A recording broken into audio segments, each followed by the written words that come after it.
Hey, Prime members, you can listen to Crime and Sports early and ad-free on Amazon Music. Download the app today. In the depths of an Atlanta forest, a clash between activists and authorities ends in tragedy. I'm Matthew Scher, and on my new podcast, We Came to the Forest, we expose the hidden truths behind a shootout that left one activist dead and countless lives forever changed. Binge all episodes of We Came to the Forest ad-free on Wondery Plus.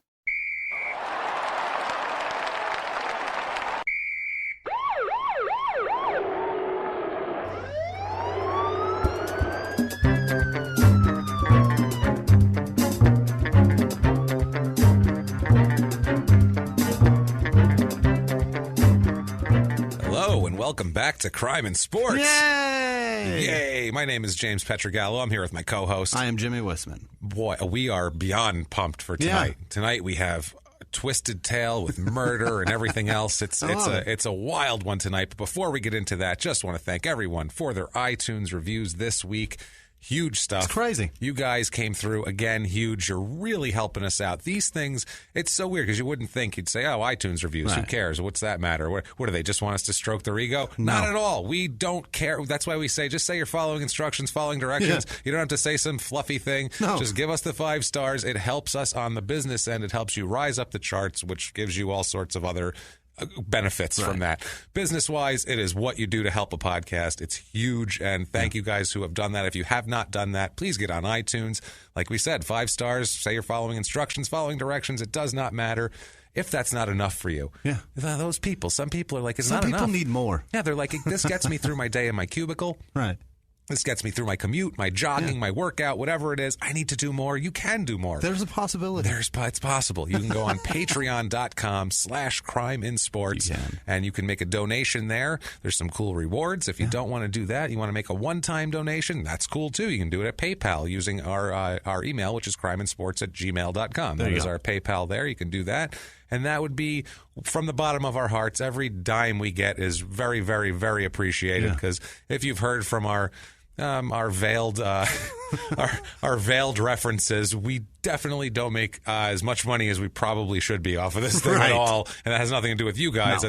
That's a business end thing, but you guys make it. Right. It's all you guys. I mean, you guys drive it. You drive it, and you make it worth it, honestly. Right. And we can't tell you how much we appreciate it. And we're going to do this until we run out of criminal athletes, till the well is dry. We're going to milk it to the end. We are, and it's going to be a while. So you're stuck with us she's for a while. Prize cow. She is, man. You're stuck with us. You're stuck with us for a while. Yeah. Hope you enjoyed Mickey Dora last week. That was a different kind of story. I think it's the first one that I really, really liked the guy. Apart from the racism. Yeah. Well, I really like him enjoyed ripping people off and shit, but he was like a movie character. So yeah, that's pretty ballsy. I like that. So amazing. He's like the type of guy that if you saw his character in a movie, you'd like it. Yeah. You'd be like, that's a cool fucking you'd root character. on that villain. That's a cool dude, but then after a minute you'd be like until he says midget, then you're like, I don't know tone about it down, that. sir. Yeah, like but in a movie you can brush aside, but in real life you're like, oh, he's kind of a dick that affected real people. That's but true. He seemed like he'd be fun to hang out with anyway, if he wasn't robbing you blind, that is, which is a distinct possibility with Mickey Dora, so you never actually know. He might be robbing you blind. I want to go back real quick to the iTunes reviews part, where you said that the fluffy part doesn't make us feel good. Oh, it does make us feel good. I mean, but no. It doesn't. It doesn't do as much for you, for me, as anybody. Listen, I hate myself, and so does James. It's tough. So the words don't matter at all. Say whatever you want. We appreciate the shit out of it. It's nice. We just, you don't have to do that. No, we don't have to. We don't require stroking or fluffing or that's none at all. Very sexual, both of those things, but they also, either way, we don't require any sexual or non-sexual stimulation out of the whole thing.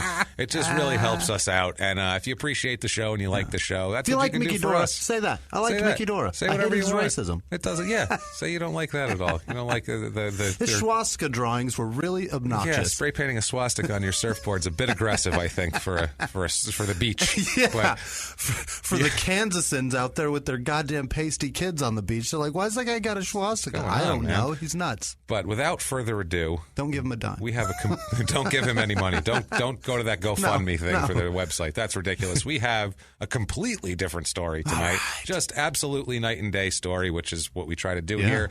I really do work hard to try to do I have a chart basically that has it's sports and crimes and it's everything too. It's black guys and white guys. I don't want to do 5 black guys in a row. Right. I don't want to do like too many women here. I'm trying to balance it all out. So it's like, oh yeah, I haven't heard a football story in a while, and then it's a murder. It's been a month since there's a murder. So we're trying to balance There's it out. There's some strategery involved. There's a lot of strategery.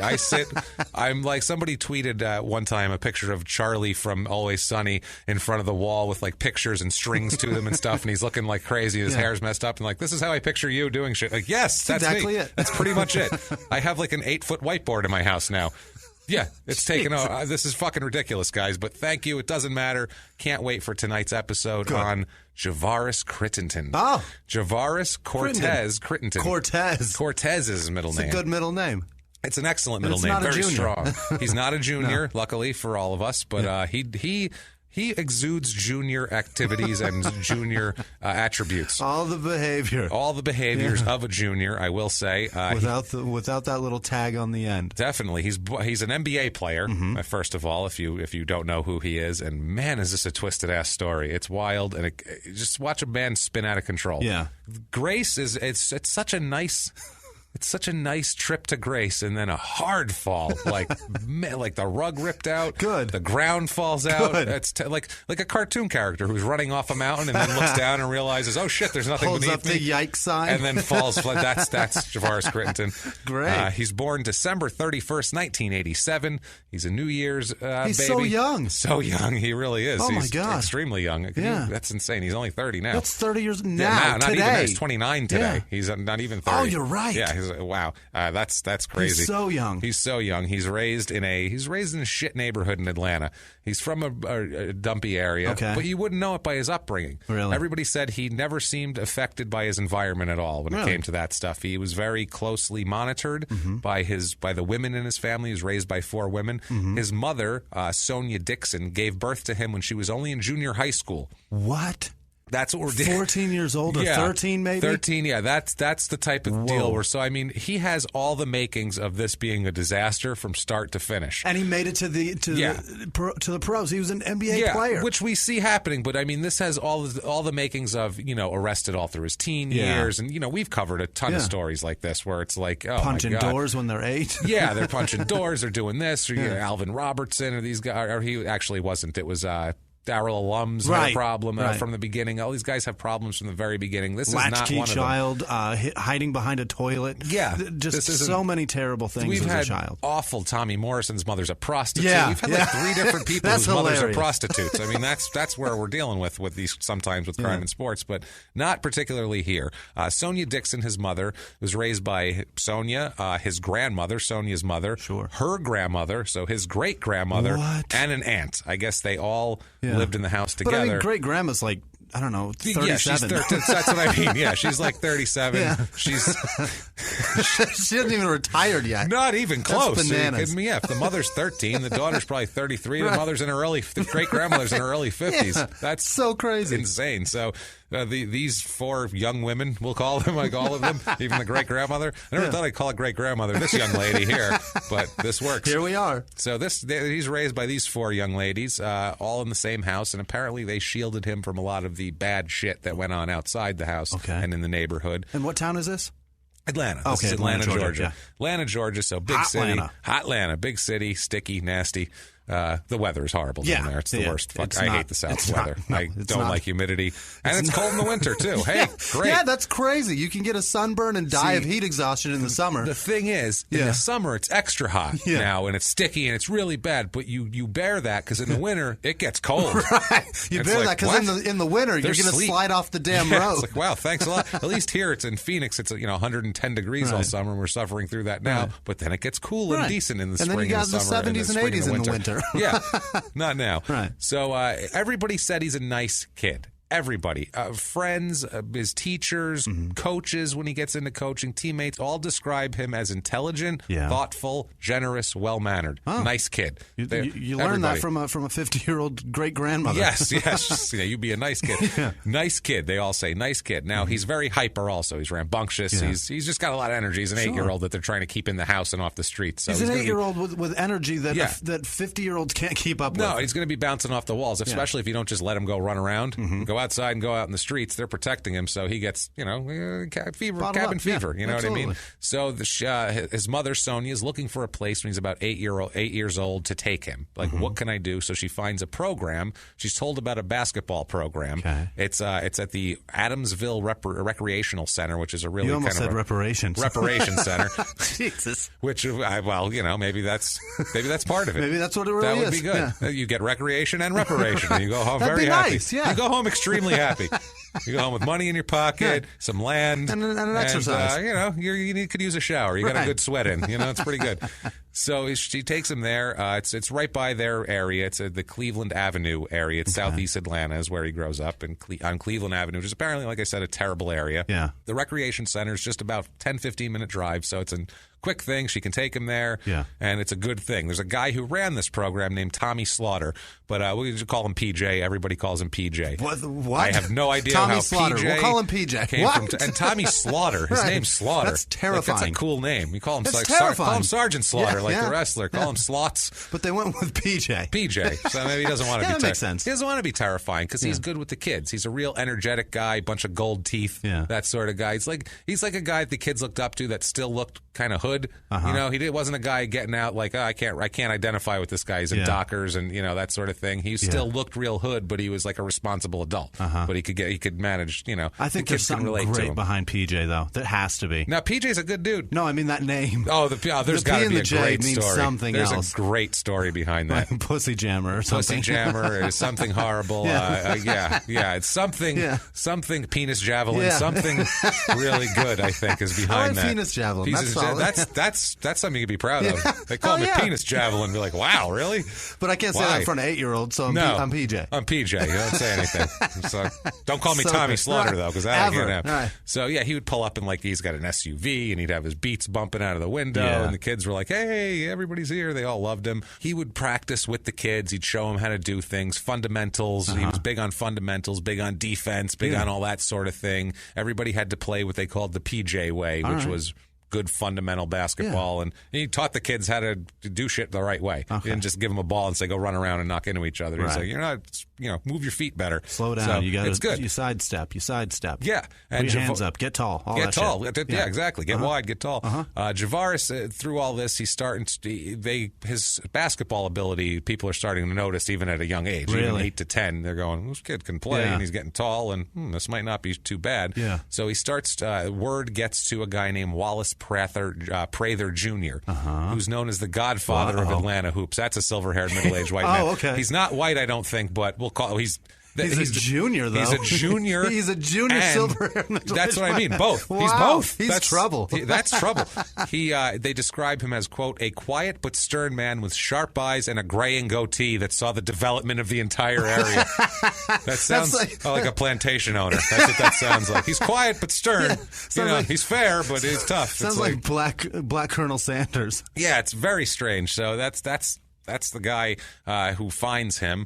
This man streamlines. What he does is he takes the best players, the players who get how to play right and who can play well and have skills, and he makes a team up of like an all-star team of the area. Okay. Because they had a few of these teams, and they'd even travel to other areas. They're like, specialty.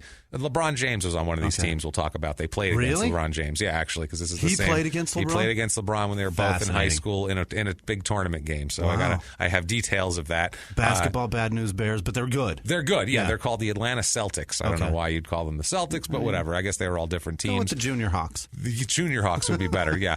This team ranges players ranging from 9 to 18 years old on this team. Okay. So it's the 9-year-olds I don't think play much, but I think they're there to learn, and it's one of those things. You're going to be on this team. It's the pride of the local youth sports, whatever. Like, everybody is proud of this. These are the good kids. These are the kids that are going to make it. Gotcha. These are the kids that are trying hard. They're showing prowess. They're showing prowess, absolutely. After Javaris is in 8th grade, so he's about 13 years old. Silver Junior here, Prather. Old enough to be a father at this point. Old enough to be a father, according to his mother. Definitely old enough to be a father. Asked him to join a traveling team. This is the Celtics traveling team, and he's asked to join this team officially, not just be like a practice guy. After that, now on this team are Josh Smith, future NBA guy, and Dwight Howard. Also, he grows up with Dwight Howard very closely. And, amazing. And right to the end, he's close in a weird way with his family. Not in a good way, but he's close with his family, and we'll find out how, because it's really funny. Foreshadowing. That's coming later, definitely. So they are going to the first game with the Celtics was a tournament in Houston against LeBron James' team. Wow. So it's pretty crazy. Yeah. While all this is going on, PJ, old Tommy Slaughter, has diagnosed with colon and rectal cancer. Oh, no. So he's very sick, and he's kind of withering away. We're going to lose PJ before the end of the story. We're not. I promise you, PJ is not going to go away in the formative years here. It's okay. All right. PJ came to see this game, though, which was a big deal because he was sick, but it was that important to him. Yeah. That's the only reason I was even saying that. That was that important to him that he traveled to Houston, even though he was really sick, because he really wanted to see these guys play. Late in the game, there's a whole story behind this. Late in the game, they finally get to match up Javaris and LeBron James. Really? Okay, yeah. LeBron James switches defensively onto Javaris. Yeah. So LeBron has just been dominating the whole game, obviously. Clearly. Yeah, because that's what LeBron does. That's what He's LeBron the best does. player in the damn world. If you saw any footage of him in high school, he pretty much looked exactly like he does now. Isn't that crazy? He's brick shit house when he was 17 years old. He stopped growing at like 14, and he's just 6'7", he's huge, a monster. It's ripped crazy. Muscles. Yeah. I mean, against high school kids, that's ridiculous. No wonder they call him King ridiculous. James. Yeah, he's a monster. So they get Javaris wants the ball because LeBron's guarding him, and he wants to, he wants to show that he can match up against the guy that's on the best guy in the country. The one that everybody's already talking about. Definitely. So Javaris gets the ball. They make an isolation. Teammates clear out. Let him have a chance at this. I guess he faked left, and LeBron bit on the fake. Uh-oh. So he came up and dribbled and went to the hoop. And LeBron, LeBron likes to block from behind. That chase down is my favorite. He comes up to chase him and smacks the board, but Javaris did a little switch to the other hand, came around the other side. Jordan. Yeah, it was a big deal. People went nuts. The crowd went crazy because it was on LeBron. Right. So, it was one of those environments where everyone was like, oh, people ran outside, came back, one of those shits, you know what I mean? They're like, oh, world shit, star! They're screaming, People are going nuts. For people in Europe that don't get what James just said, he jumped up and smacked the backboard at 14 years old. Yeah. That's crazy. That's crazy. That's While insane. the other kid who was hanging in the air switched the ball to the other hand and switched around to the other side of the rim and put it in. So Unbelievable. These are two amazingly athletic feats going on in front of us here. Incredible. It's wild. Well, LeBron was 17 at the time. He was 17 at this point. Oh, okay, yeah. So he was, he could do this. He's about to be in the NBA in a year. Yeah, he was touted. I mean, everybody knew at this point what was going on. The pride of Cleveland. But people took notice of this. Yeah. People all of the high schools were like, because this is after 8th grade. So all the high schools were like, we'd like to have him because that's what they do in these competitive high school sports is they actually recruit kids to play in high school sports. So he was set to enroll at a high school called Douglas High. Apparently a lot of his friends were going there. It was like a kind of a cool school to go to for basketball and for everything until he gets a call from Dwight Howard Sr. Dwight Howard's a junior, by the way. So is he really? If you ever think he's being a whiner or an asshole, and you're like, that guy seems like a douche, it's because he's a junior. It's a fucking junior. That's the problem. I had no idea. Well, now you know. Now all of we his know, whining and complaining, that's what it comes from. It stems he hides right that from his junior deep, though. He doesn't say want shit to let about it. Now, Dwight Howard Sr. is the athletic director at the Southwest Atlanta Christian Academy, which is a Christian school, but a big basketball powerhouse. Okay. And Dwight Howard is playing at that school at the time. And he's a senior. And so they're like, Javaris is a point guard and Dwight Howard's a center. Right. So he's thinking, I'd like you to come here. He tells him and play with my son Dwight. And we think you guys could, win a national or not a national, but a state championship. Right. And you should do this. So he comes and plays for them. Yeah. And he's so conscientious at this point. There's a point when he's 14, Javaris, he invites PJ to come watch him play. But as he arrives, Javaris is dicking around with his friends and just he calls it clowning around. Yeah. So he wrote him that he felt so bad, Javaris, for embarrassing himself in front of his mentor here. Oh, wow. He wrote him a 13-page handwritten letter apologizing. PJ said, quote, he told me he was sorry and he loves me and he promises to make me proud and that he'll never let me down again. In 13 pages of handwritten letter. It took 13 pages to get that statement out. Wild, right? He should have been a writer. He cared. Yeah, he sat down, he took the time. He wasn't just like, yeah, sorry, man. He took the time and was like, I'm embarrassed. Like that's true embarrassment. Yeah. You truly don't want that guy to think poorly of you. And this which guy's is a good going to fuck sign. up? That's what I mean. Okay, it gets worse. In high school here, he had a 3.5 grade point average. Wow. Was really into science. They all recalled him as like a neat freak. He kept his clothes very neat. Everything was organized. He's like, you would expect this guy's going to do big things. Yeah. I mean, he's going to go play in the NBA, and then when he's done with that, he's going to have some big career in whatever he wants to do. He's going to be a very successful businessman. Everything's going to come out great. Right now, this is like a complete anti-abortion episode. Even if you're 13, even if you're 13 it can work out hang well. on to it. Hang out well, and we'll see how that message changes through the course of the show when it's not so clear. So good. But they did a good job, these women. They really did. Sonia Dixon, she moved at this point, halfway through his school, about, I think, sophomore year, she moves the family out of that neighborhood to a gated townhouse in Southwest Atlanta for a more stable environment. It's beautiful. Like, they're all trying hard. That's feminism. That's so strong. Good shit. That's beautiful. And they all helped each other. I'm proud of this. Yeah. This Sonia Dixon, you can't be more proud of a person than this. She had this baby early, which sucks, but it happens, and she raised it right, and she tried her best. Gave everything she had. That's what I mean. Good job. Good. Yeah. We'll give you a round of applause for Sonia Dixon. Good job, Sonia. You tried your best. And by everything she did, once he left her, he was fine. And this didn't happen till later. He had a little bit of a problem adjusting at first to the Christian Academy. It's a Bible school, very strict dress code, very good curriculum, demanding, and lots of Bible study, which he actually got into. Really? He found religion early. He found it early. Yeah, that's the problem. Yeah. And throughout, he gets weird with the religion too. Yeah, there's a tweet later on where you're just like, really? Really? I can't wait. Yeah, it's funny when we get into guys' tweets because we've talked about. They're always such. None of them make any goddamn sense. Never. They're always like, what are you even thinking? What's the thought you're trying to convey to us? This guy does not talk much. Really? The last few we've had have been full of in their own words. This one, I think I have one or two in their own words because all the other ones were like, I'm happy to be signed by the Lakers. And I'm going to go play basketball. Like they were very like simple. I'm going to go here and do that, and it's very nice, and I'm very happy to be on the team. Nothing that's like interesting. So Mickey Dora was loquacious as fuck. He was that man never all sorts shut of shit. up. He's talking about Yates, for Christ's sake. It's insane. So Geraldine Thompson, who's the head mistress of the school, said, quote, he had a few challenges initially because he had not been challenged at school the way we challenge students here. She said he was available for correction, though, when he ran afoul of the rules, which was not that often. She also said, quote, he was more interested in girls, let's put it that way. But he was never given a detention or suspended or had no disciplinary problems whatsoever. He was just a teenager. Yeah, he found the Lord in pussy. Yeah, those things go hand in hand. Yeah, sometimes you find the Lord in pussy. Yeah, well, I think it's true. I think he was like, I'm really into God. Anything God's done, I should know about. Women he made, huh? Well, those he made pretty vaginas. Good. These are amazing. Definitely. Thompson called him a leader, not a follower.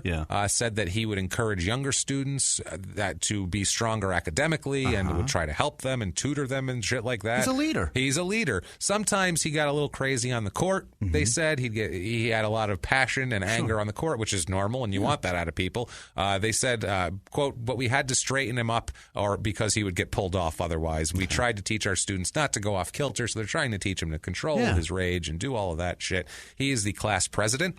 Wow. Class president. That's like leader as much as you can get at that age. High 1300s on his SATs. My God. Yeah, this is all 3.5 GPA. They said if there's a Bible study, he had to memorize more and know more than anyone else to show his biblical dominance. I don't know what that is. He's no Dextard. This is amazing. No, this guy is far from that.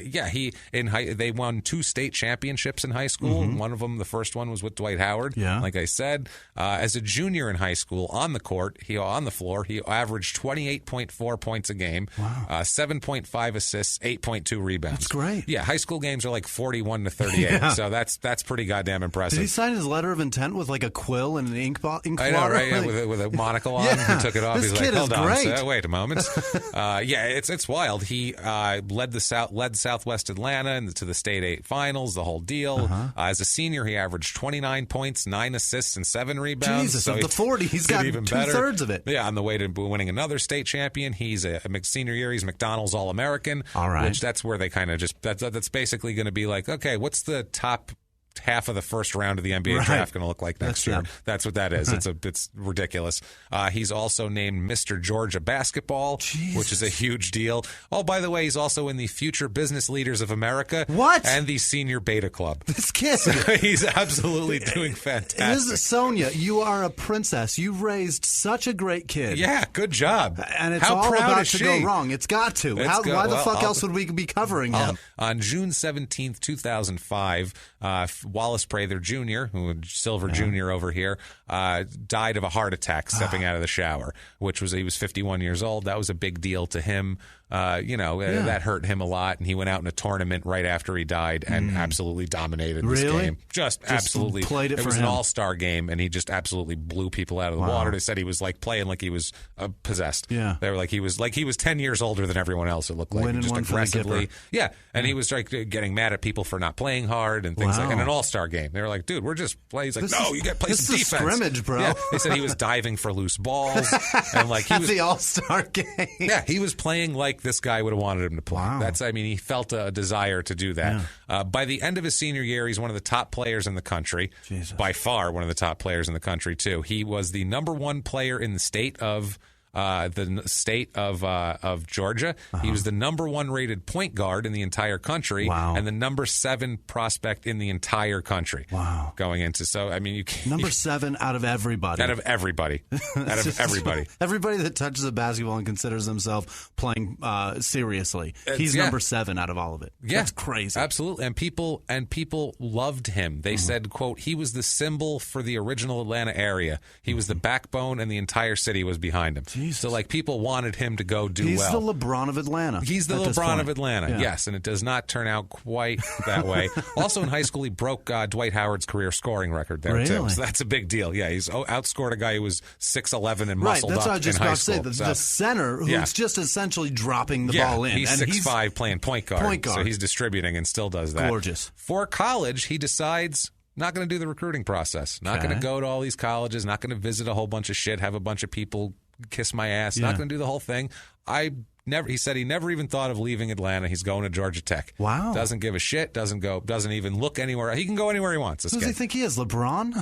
Yeah, seriously. Yeah. But he could go to Duke. He could go to, I only say Duke because I hate Duke, but I say Duke because you need grades to get into Duke and you need SAT scores. You can't just be a good basketball player. Right. You have to be, they're looking for Grant Hill. They're not looking for, Kenyon Martin. Yeah. So this is kind of that sort of thing. And he's the type of guy they would look for. Yeah. Exactly. They're like, perfect.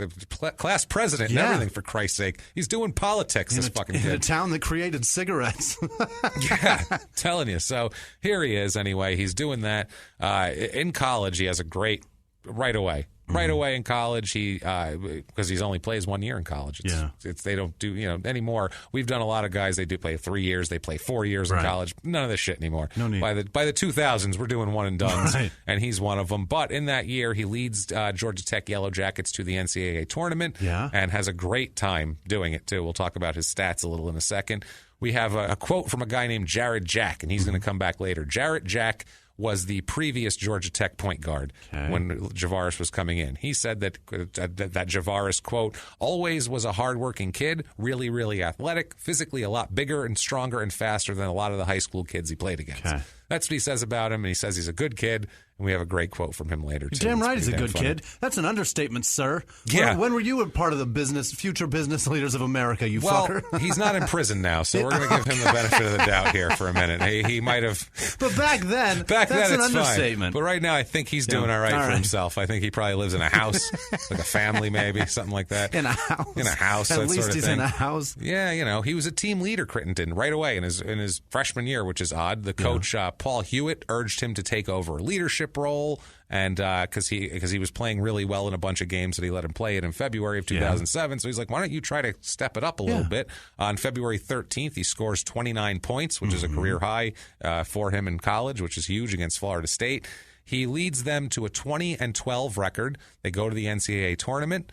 Not too bad. Over his last 11 games that season, he averaged 16.9 games and 6.2 assists. That's great. Which is great. Whole season, he averages 14.4 points and 5.8 assists. He's a point guard. 3.7 rebounds. Terrific. Damn fine. Absolutely. He's 6'5", strong, fast, good point guard. Pro scouts are looking at him. Sure. You know what I mean? How'd they do in the tournament? They got knocked out, I think, second round. Okay. So yeah, I mean, that's fine. Whatever. That's fine. That happens. That happens to they were only 20-12, so the team wasn't that stacked. You don't expect him to win. But, no, he was a freshman. He's not going to carry them past the first anywhere. round. That's pretty impressive. That is impressive. But he is up for the draft, and people want him, and he's a commodity. Sure. So he's a loyal guy, though. You know who he hires as his agent? Not PJ. And you're going to think PJ. No, he hires. Did he hire Sonia? He hires Wallace Prather Jr.'s son, Wallace Prather III. Oh. He's got a third mixed up in his silver-haired middle-aged whiteness here, which is scary. But it's a nice thing. He's loyal. So he doesn't want to go outside of his, whatever. So that's good. Yeah. He's not getting his head snowed by some fancy agent somewhere telling him to leave everything behind, his family and the people who brought him up. Right. So that's nice. And he's not taking a bunch of jerk-off gang members he hung out with. This is Thank God. These are nice people. Yeah, he has no posse. So he has a cousin named Scooter. That's who he hangs out with. Scooter goes everywhere as soft as it gets. Scooter goes everywhere with him. It's sweet. They do not do sweet things together later, but Scooter is his buddy. Scooter's my mother-in-law's dog's name. That's so sweet. And of course, he's a cute little white dog. You're going to think so much differently about him later on. You're going to be like, is that a blood stain on your fur there? Is he going to shank me? Is he going to shank me? So June 28th. 2007 at the WAMU Theater, which is the Madison Square Garden kind Washington of offshoot Mutual. there. Yeah. Right. And New York City, of course, was the NBA draft.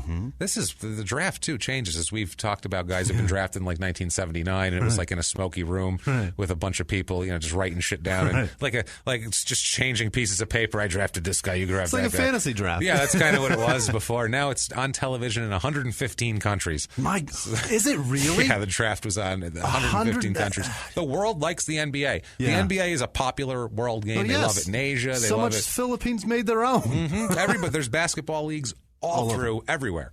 Europe, the Mediterranean, South America, they're everywhere. There's no other sport I can think of that has that many leagues everywhere. Apart from soccer. I don't even think soccer has that much. They don't have that many leagues? I mean, they have leagues, but I don't think they're as into soccer in China as they are as basketball. Right. Yeah. And even in Italy, they're really into basketball. I mean, not as much as soccer down there, but they're really fucking into it. It's wild. So much so that I feel like it's been that way now since 92. Since the Dream Team. It's been around that started it, though. That didn't hurt at all. No. And it's really been since... That put it on a world stage. Yeah, it did. And now the internet really blew it up more to where guys and those can damn watch. And one videos. And the and one videos. We've talked about these damn and one videos. That'll make you want to do it. Yeah, so Javaris is hoping he goes number 11 because that's where the Hawks pick. Oh, and he wants to stay. He wants so to stay. Bad. He wants to be the Atlanta guy, and they're in need of a point guard. They're looking for a point guard. In 2005? In the 2007 draft. 2007. They're looking for a point guard. They want another Mookie Blaylock.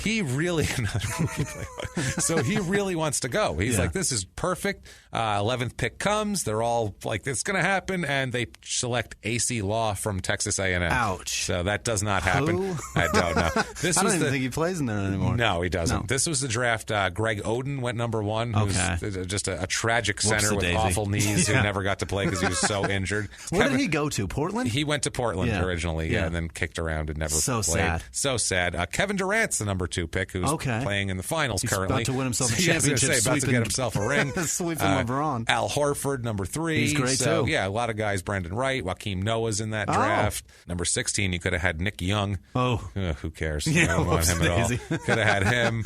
But finally, at number 19, the Los Angeles Lakers select Javaris Crittenton from Georgia Tech. That is great. And if you look after it, too, there really wasn't much more they could have done. I'm looking down the list of Tiago Splitters in that draft.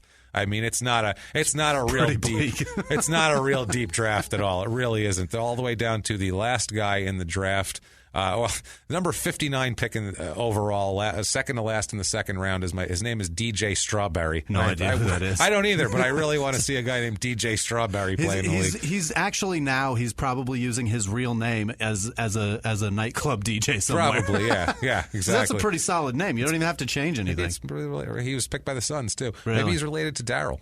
He just didn't want to go with Daryl. Fingers crossed that he fucks up. Oh, man. Fuck up, man. Maybe it's Daryl Jr. Maybe that's what DJ stands for. That would be amazing. That would be awesome. That's the best way to name him Daryl Jr., too. Just right in the first and middle name. I'm telling you, man. So there's an Atlanta Celtics coach there, Horace Naismith, said there was so much joy around that. Everybody expected Josh and Dwight to be pros. Javaris, they knew he was good, but when he got there and got to that point, it was like, wow, this is really happening for this kid. Yeah. So they're all like just happy for him. His mom's mom's got to be over the moon. Can you imagine? I can't imagine. There's no way I can fathom being 14 and having a baby in the 8th grade and being so sad. Yeah. That you've got this. What are you going to do? You've ruined your life. Yeah. I've destroyed my life. I'm completely now fucked. What happens? And now she's sitting on draft day in a beautiful place, sipping unbelievable champagne, and her boy's going to play for the buses in the greatest, one of the biggest markets in the world. He went to be interviewed. He had his a nice new suit on. He had his high school sweetheart with him named Mia, who sticks around for a while and goes through some shit with him. They sign him finally. It's a 2-year contract that guarantees him $2 million. Guarantees. Future businessman of America is going to make that money stretch. It's a $2.5 million contract totally. $2 million of it's guaranteed, and they have options for 3rd and 4th years and all that good stuff that you sign with a team. That's what they do. Now, he's welcome to L.A. They have a big party for him. Yeah. Big-ass party in a nightclub in Hollywood, this big fancy thing, and he's, it's just an indoctrination, and he's gorgeous. Like, wow, this is great. I guess these people like me. And at this point, too, he's known for dressing very kind of smart, conservative. Yeah. He answers yes sir, no sir to people. Like he's very... He met Jack Nicholson that night. Oh, he did. He did. Because this was the big Laker public. Here's our new guy. Let's all come and meet him. And he's 20 years old. He's just some... kid, he's 20 years old. He's going to learn from Kobe and know how to do everything amazingly. Yeah, absolutely. So he starts going out a little bit at night and hanging out. Nothing bad at first. He's just hanging out a little bit with the guys, and he'll come home and doesn't do anything crazy at first. But there's one particular night, Mia talks about this, where he was walking to his car. Apparently, he's very cheap. Really? Frugal comes up many times when I'm researching Is he frugal or is he cheap? Because there's a different story. Both. You know what I mean? He's frugal and cheap. Cheap people, frugal people will go out and they get a Groupon. Well, it's weird. You know what I mean? We'll talk about him later on. He'll have $55,000 worth of jewelry on, but yet, as we'll talk about here, he will never pay for valets because he's like, I could park my own car. That's cheap. So he will not pay for valets, but he'll wear $55,000 worth of jewelry. That's cheap. It's an odd, weird level of cheapness. Frugal it's very people strange. get a Groupon and go to dinner, and then they tip well. That's cheap fine. people go out to dinner and they look at the menu and then they just don't tip. That's what cheap people do. That's what he does. So he's... Behind the closed doors of government offices and military compounds, there are hidden stories and buried secrets from the darkest corners of history. From covert experiments pushing the boundaries of science to operations so secretive they were barely whispered about.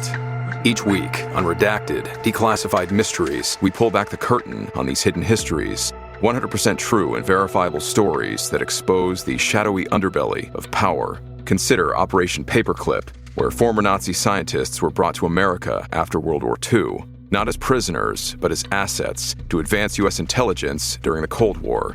These aren't just old conspiracy theories. They're thoroughly investigated accounts that reveal the uncomfortable truths still shaping our world today. The stories are real. The secrets are shocking. Follow Redacted, Declassified Mysteries on the Wondery app or wherever you get your podcasts. You can listen to Redacted early and ad-free right now on Wondery Plus. He was hip-hop's biggest mogul, the man who redefined fame, fortune, and the music industry. The first male rapper to be honored on the Hollywood Walk of Fame, Sean Diddy Combs. Diddy built an empire and lived a life most people only dream about. Everybody know ain't no party like a Diddy party, so. Yeah, that's what's up. But just as quickly as his empire rose, it came crashing down. Today I'm announcing the unsealing of a 3-count indictment, charging Sean Combs with racketeering conspiracy, sex trafficking, interstate transportation for prostitution. I was up. I hit rock bottom, but I made no excuses. I'm disgusted. I'm so sorry. Until you're wearing an orange jumpsuit, it's not real. Now it's real. From his meteoric rise to his shocking fall from grace, from law and crime, this is the rise and fall of Diddy. Listen to the rise and fall of Diddy exclusively with Wondery Plus. And now back to the show. He never paid for valet, which $5 could have avoided this whole situation, but he didn't want to pay it because he's fucking cheap. So he said, unless they had to valet, he wouldn't do it. So 2 men approach him and snatch the chain off his neck at gunpoint. They rob him at gunpoint, and then they just walk back into some alleys around it's off of Hollywood Boulevard. Yeah. They just head into the alleys, and he's just standing there like, oh shit, what do I do here? Not follow. That's what he did. He just stood there, got in his car, and left. By the way, he's lucky they didn't jack his car. If you go to L.A. and you're on Hollywood Boulevard, don't expect it to be glitz and glamour, because that place is disgusting. It's horrible. It's vile. Crawling with wannabe comedians and fucking prostitutes. And I don't know which is worse. And that weird trickle that goes down the gutter when it's sunny out, that's just tears of people that their dreams are ruined. That's like how you get olive oil. I feel like if you had to smash an olive till one drop of oil comes out, like that sort of thing. Like that would be like that. You had if you smash a recent like a 6-month comedian that moved there, and that's what would come out, just a trickle into the gutter. Of tear.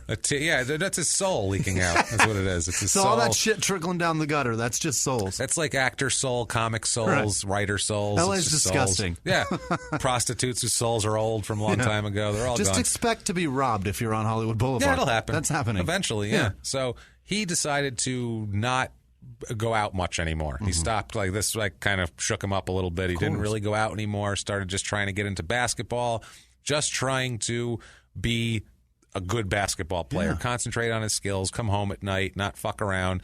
He doesn't get much playing time in the beginning, though, with the Lakers. Yeah. He's a rookie. And also, too... And they've got Kobe and Fox. The problem is they're not going to play him at shooting guard. Or at point guard. They want to play him at shooting guard. And that's a problem. That's Kobe's position. That's where he's at. He would get frustrated, like at practice. He would want to play against Kobe, so he could show that he can play against Kobe, so they'll let him play. But like PJ had a quote where he's like, Kobe was at this point, Kobe's the best player in the world. Right. Like, Kobe's the best player in the world. You just know your role. He wants to play, but he still thinks he should get playing time, even though it's like, sorry, but you have that guy in front of you. It's like if you were a shortstop coming up for the Yankees for 20 years. You're not playing. You're not fucking playing. Right. Either move to third, and then that didn't work anymore. No. Find another position or just go somewhere else. Or just sit on the bench and enjoy the rings. Yeah. What the fuck? That's the thing. But he wanted to play. He wanted to show he was good. Here's the other thing. As like a strategic mind, why don't you just like whenever Kobe wants a rest, and you're going to go out a rest. Whenever he wants a breast, send him to Colorado and he'll attack a woman. Nice job. Yeah. But whenever he wants a rest, why don't you just go out there and be another person that's as good as Kobe and have 2 fucking Kobes on the court? Yeah, well, that'd be great. They just didn't give him any meaningful minutes. I'm sure. I mean, it's not even you're like get 4 minutes a night. That's do it. Well, Make you the know what best he of played it. for? He plays for the Lakers. He plays in 22 games, averages 3.3 points a game, 1 rebound, 0.8 assists in 7.8 minutes per game. Of course. And like I said, moved him to shoot. Plus, he's in a new position now. He's never played shooting guard before. I mean, he shot like crazy in college and high school. He scored a lot, but he's not a shooting guard. Derek Fisher. That's the guy. Derek that's Fisher what I'm was there. That's he just rolled his car, by the way, and I got a DUI. Yeah. Hey, look at him. Good job. Keep it up, buddy. Yeah. You'll make the list. You're on track, sir. You're on track. Good job. Grace was a long time ago for him. It so was. It's fine. Now, New Year's Eve, 2007, his birthday. Yeah. It's his birthday, man. This is his 20th birthday. It's a big deal. 20th birthday. He's a Laker for Not the old enough last to few drink, months. though. Not even old enough to drink, but he goes out. He's settling in L.A. He's starting to get used to it. Kwame Brown is also from Atlanta, and Kwame Brown was on the team. It was a huge draft bust. Right. And Kwame Brown moved in right across the street from him, and they basically tried to pretend like it was Atlanta between the two of them. Okay. Like they would be like, hey, well, we'd get the food we like. And they tried to make a little haven of Atlanta for them. Sit across the street from each other and holler back and forth. Yeah, that sort of thing. Like, hey, so they felt at home around each other. So they're settling in. Everything's looking good. Javaris, for his 20th birthday on New Year's Eve, they went out to a nearby bowling alley, Javaris and Mia. He didn't even go out with the guys. Right. After midnight, he kind of was sitting around and he was feeling good about himself. Mia said, quote, "It was beautiful. He was happy and things were beginning to work out." Yeah. This, my friends, is Grace. Grace. That was so fast. Grace, we're here. Hilarious. We are at Grace right now. There can't be any better. On his birthday. I mean, and Mia says it was beautiful. Success comes from tough upbringing, doesn't matter, makes the most of it. Tough, horrible. Tough, the worst upbringing. Makes the most of it from the least advantaged possible position, makes the most of it, comes up 3.5 grade point average, class president, leaders of the future business people of America. Unbelievable. The goddamn Lakers draft him. He's starting to get comfortable as a Laker. He's doing Jack Nicholson. He meets Jack Nicholson. I mean, somebody robs him, but that's all right. I'm sure he told his teammates, they're like, yeah, that shit happens. Yeah, you got to be careful. Watch your shit. Yeah. Watch your shit. Yeah, that's why we all carry guns, because athletes carry guns because they have a $75,000 necklace on. Shit. Yeah. Right. Well, when you carry around something that's it's a house, half a house around your neck, you can expect that someone can just take that and then have half a house in their hand. They might want to do that. That's a problem if they're not good people. So he's happy. He's looking forward to the future in L.A. And on February 1st, 2008, he is traded by the Lakers. Traded. What? With his buddy Kwame Brown. Anyway, that's so nice. He's got his Mark Gasol, who's still around. Yeah. Aaron McKee, who By I remember. the way, that's got to be the ugliest family on earth. Yeah, Mark the and Gasols Paul are goblins. Those people, monsters. They're ghouls. And Mark's the handsome one, and he still looks like they shit. They look like Easter Island statues. Those fucking guys. They're hideous. The looking. heads too. Like, how much ugly can you cram onto that head? God. It's so big. It's quite the palette of ugly. There's a lot of palette for ugly. I'll say that because it's very so big and so much room for ugly. And like Powell's head is like.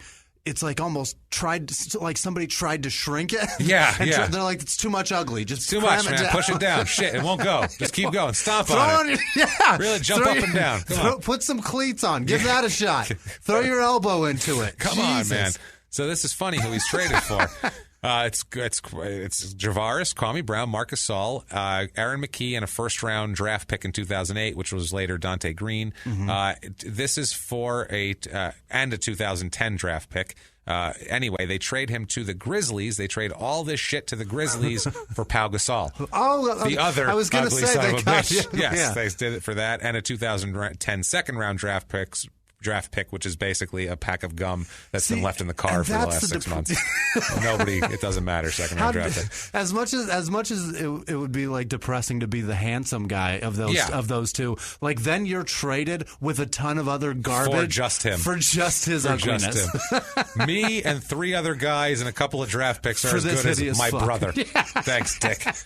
Thanks a lot, asshole. So Javaris was just taken aback by this whole thing. Yeah. Totally surprised, completely shocked, had no idea this was coming, just didn't understand it. But he did it in good spirits. He packed up his belongings. He had to go pack his shit up and get on a plane to Memphis because when they trade you like that, you got a plane tomorrow in Memphis. You got a game tomorrow. Yeah, let's go. There's no time to okay, let me call the movers. Nope. Let me sit down and figure out what we're doing. We'll figure that out. Get the fuck out of here. Here's your plane ticket shit. I got to go and we'll figure it out. He hands Mia a Bible when he leaves with a handwritten note that says, quote, "You can't make any plans. Only God can." Oh, so he's getting a little religious, but I mean, still, that's a positive, though. Yeah. He's trying to tell her, let's not freak out about this. He goes to Memphis in 2007, 2008 for that season, plays in 28 games there, 18.1 minutes per game, so that's 3 times the minutes almost. That's good. 7.4 points a game, 3.2 rebounds, 1.2 assists.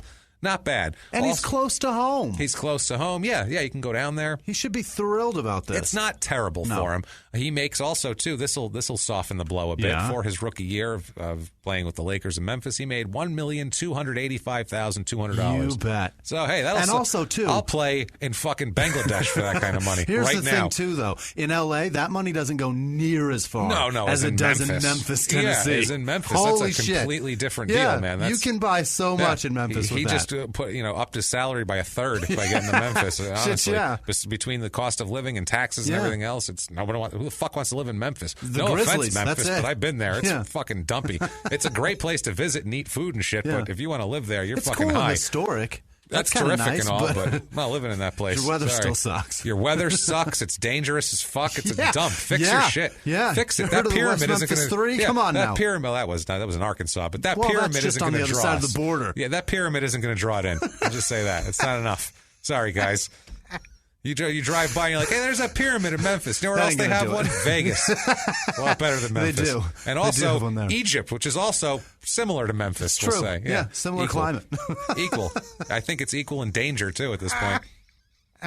Telling you. Oh, Jesus. So after summer 2008, Javaris finishes his rookie season in Memphis. He returns to L.A. He goes for a few weeks to work out and to see Mia because he signed a lease. Yeah. So Mia's in the apartment back there like, I hope he's doing well in Memphis. Like it's ridiculous.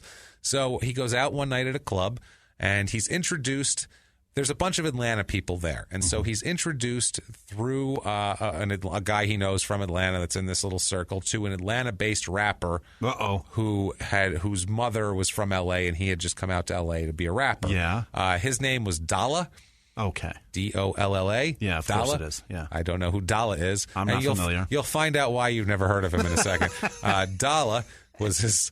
But he was known as people liked him a lot. He was a real personality. He's got dollars. He got dollar. He was a real personality, and he had Mansfield tattooed on his index finger and on his middle finger.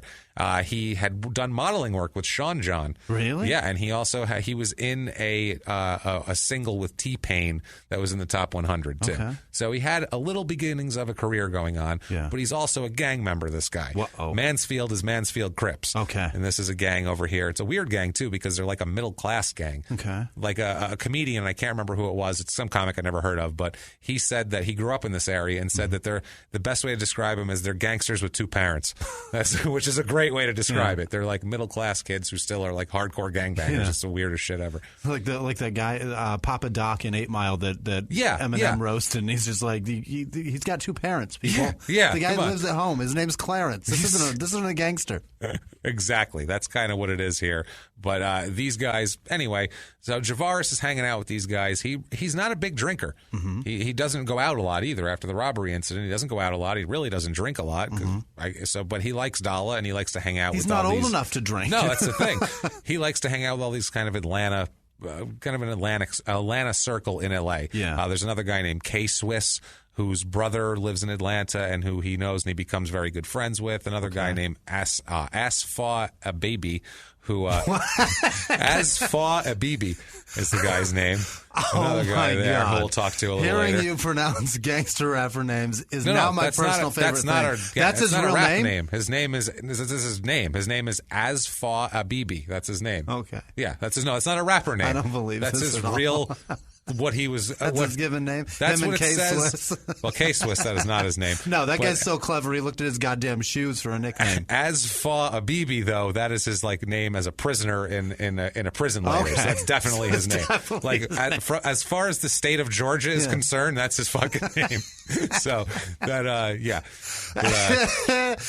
K-Swiss. Was it a first name or a last name? Asfaw is his first name. Yeah. His last name is Abebe. Okay. Abibi, right? Abebe? Asfa Abebe? I feel like a nurse came out of the room when the mom gave birth, and she was like, "Where's my baby?" And she's like, "Where's her kid?" I feel like it's probably some sort of... I don't know. She asked for a baby. Yeah, she asked. I feel like it's probably like a traditional, maybe an African name or something like that. Traditional, a family of whatever, something of that nature. I feel like it's definitely not a rap name, though. No. But all these it's kids... how the people in the South talk. She asked for baby. Yeah, she asked for baby. You gonna give it to her? You gonna give her the baby? Holy fuck! A baby. She got a baby in there. So that's a tough one. That's horrible. Yeah, it's bad. We tried to cram a square peg in a round hole on that one, and we do our best. Yeah, that's what you get. So these guys hanging out, we're all early 20s guys. None of them are real bad kids or anything like that. Yeah. Bad guys, but they're turning into jerk offs, and there's a couple of gangsters in the mix, and they're starting to rub off on them. Basically, we have a quote from a Mansfield Crip member named T-Loke.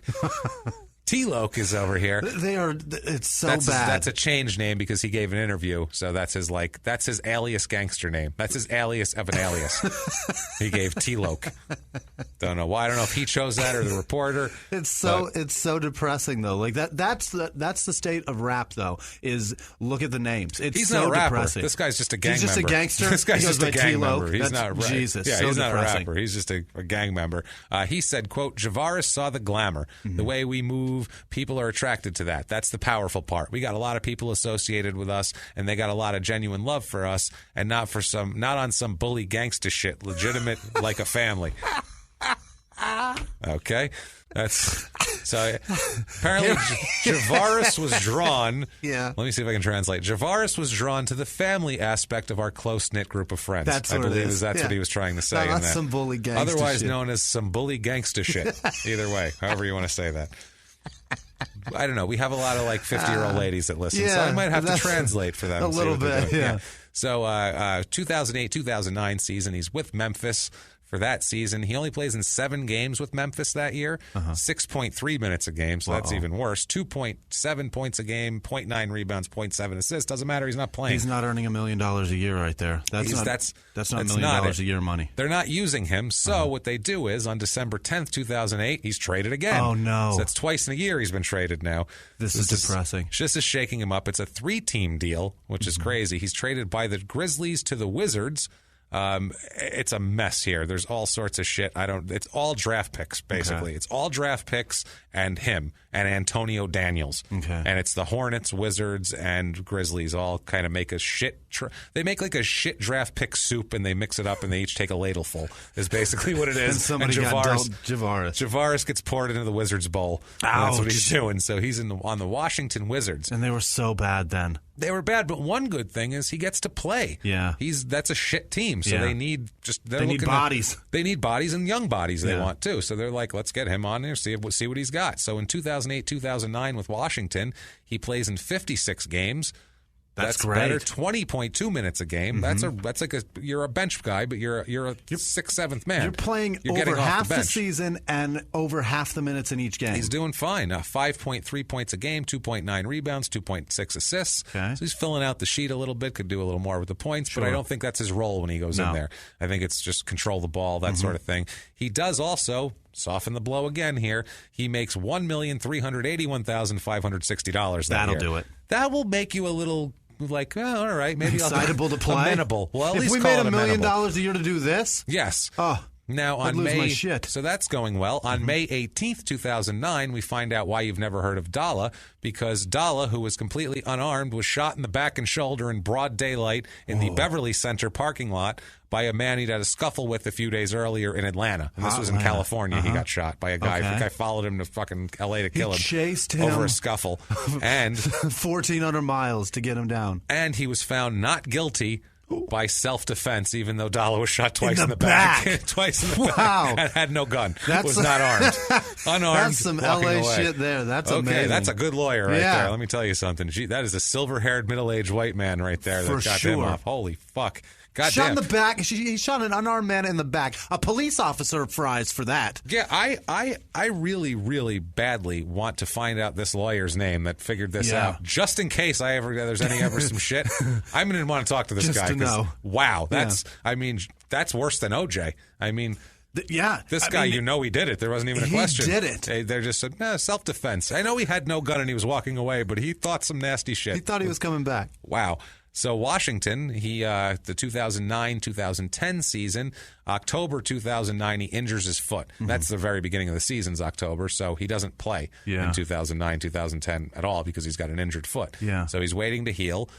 On December 10th, 2009, this is when shit starts to really unravel here. Okay. From now on, it is fast and furious fuckery. It's just nickery from the mountaintops from now on. We've hit grace, and we are... Like it's the Christmas vacation analogy. Okay. We're on a greased-up toboggan, just sailing down the mountain with a flame trail behind us. We're going so fast. On December 10th, 2009, Wallace Prather III, his agent that he signed, that was his mentor's son, resigns as Javaris' representative. Crittenden, same day, filed termination papers for him. So they apparently got in a fight about some shit. Yeah, you can't quit, you're fired. You can't quit. Yeah, you can't fire me, I quit. It's that thing. So Prather would not comment on anything about it, and neither would Javaris. And so, I mean, you had to know it wasn't going to work out. He's a junior and a silver-haired middle-aged white man. So a junior's junior. This is a third. Yeah, this is a junior's junior right here, I'm telling you. The weird thing about this, too, is, first of all, this Prather, he's the son of his father who brought him up. He's been close to Crittenden since he was 10. So young. He's known this guy since he was 10. And his mom was 24. And his mom was 24. You're not lying. That's the sad hilarious. Part. And maybe 23. We're not sure here. Depending on the birth date. Yeah, and it was a contract year. This is a contract year. His contract's up. So an agent, that's where they make their money, is on contract years. They and if sit it's around on his contract year and he's willing to bounce. Well, that's what I mean. What the fuck is going on? How messed up is he? What kind of fight could they get in to be like, I've dealt with this guy? Because, I mean, they sit around for 3 years in between contracts dealing with these guys' bullshit. Yeah. They deal with their bullshit. They hire them lawyers. They get them out of DUIs. They all this horse shit. And then he quits when it's time to make the money. So that's a problem. Now, there's been people who have spoken with Prather and with Crittenden. There's been conflicting stories. One, they said that an agent was trying to steal Crittenden from him, and they were pissed off. Another one, there was some kind of argument over Crittenden's medical care with the foot, and the agent wanted him to do something, and he wanted to do something else. Basically, they said that Prather, many people said that Prather was starting to grow concerned over Crittenden's behavior and demeanor. He thought it was becoming a little odd and not normal for him. Javaris signs with a new silver-haired middle-aged white man, a guy named Mark Bartelstein, a Chicago-based agent who sounds like very silver-haired middle-aged and a great agent. Yeah, I want Mark Bartelstein. Now, December 19th, 2009, the Washington Wizards, he's on the team. He's injured, not playing, but he's on the team. They are in Phoenix that night. They lose 121-95. They get their that's shit hammered, man. That is pounded. It's the last day of a road trip too. They're flying back the next day. So those last days of a road trip, you can that their teams are dog shit. I mean, they always say betting wise, like the lines are all fucked up if it's the last day of a road trip, because it's like I thought they would have lost by 2, but it's the last day of a road trip, so let's up it to 12. Right. It's one of those. It's not great.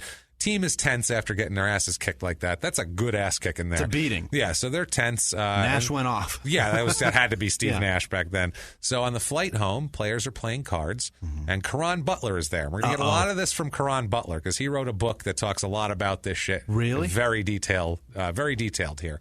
Caron Butler recalls that Arenas Gilbert, Gilbert Arenas. That guy's Gilbert Arenas. That's straight gangster there. He's not at all. When we get into the story, he's Man not carries straight. A gun everywhere. Well, we'll talk more about this. Pulls it on this. people in fucking locker rooms. We'll talk about it. I can't wait to get this story is that straight. incident. So, really? This is that incident. Right. We got all the full details here about this, which I've always wondered about this too. It was one of those incidents. But Gilbert Arenas was a great player back then. There was a time when Gilbert Arenas was one of the best scorers in the league. Good, he was a monster, and he was the star of this team. He had a $110 million contract. Good God. He was the star of the team. Oh, so much money. So Gilbert Arenas and his teammate here, Crittenden, they're sitting there. And a few other guys, too. They're playing cards.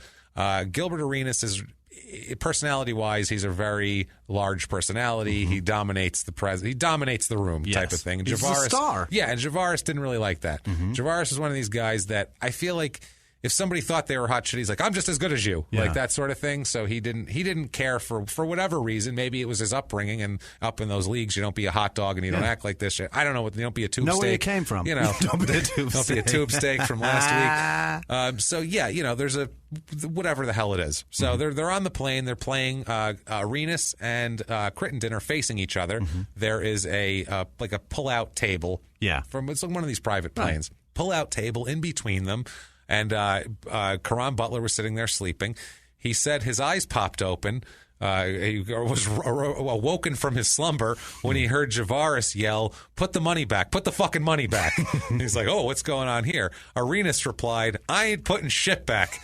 Get it the way Tyson got the title. Might or fight or whatever you got to do to get your money back. Otherwise, you ain't getting shit." That's what he tells him. Now, apparently, Caron Butler says when Arenas put the money in his pocket, Javaris lunges over the table to grab him and try to choke him. So here comes Antoine Jameson, who's a big guy. Antoine Jameson's a big power forward with shoulders that are just monstrous. Everybody thought he was going to be the next Jordan. Yeah, no. But he came in and he was so good at North Carolina, though. I could see that. Anyway, never mind. So Jameson comes in and just leaps up and pins Javaris to the table and, holds him there for a minute with his body weight, telling him to chill the fuck out, relax. With his arm.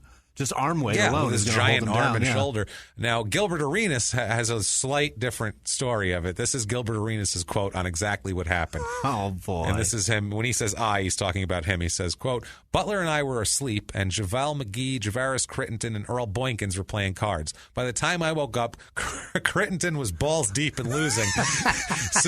so I decided to join the game." Oh, my God. Crittenden got booed, which means he did get one book of spades. So he had to match the pot, which was 1,100. But 800 was his, so he just lost 800, and now the pot was 1,400, and 1,100 of it is his. Ouch. That is confusing as fuck. But he's in for $1,100 on the table, basically. In a $1,400 pot. In a $1,400 pot that Arenas just put in his pocket. That's all his money, basically. Pretty much. So Caron Butler gets up And he says, hey, everybody shut the fuck up. All right, that's his role to say, everybody shut the fuck up, calm down. He's the voice of reason. He says, how much was in the pot? So they tell him $1,100. And so Caron Butler tells Arenas, it shouldn't be that hard to pay what you owe him. We all make a great living, so just pay the fucking money. And he said, a man who has an $111 million contract shouldn't be fighting over $1,100. That's true. He said that the message was not received, said the two kept arguing as they came in for a landing. As they get to the airport shuttle to take us to the cars, they're still fighting over it. Oh my They're God. still jabbering back and forth. So the team president, Ernie Grunfeld, tells Butler, please talk to them. Yeah. He's like, geez, make this better. Stop this from happening.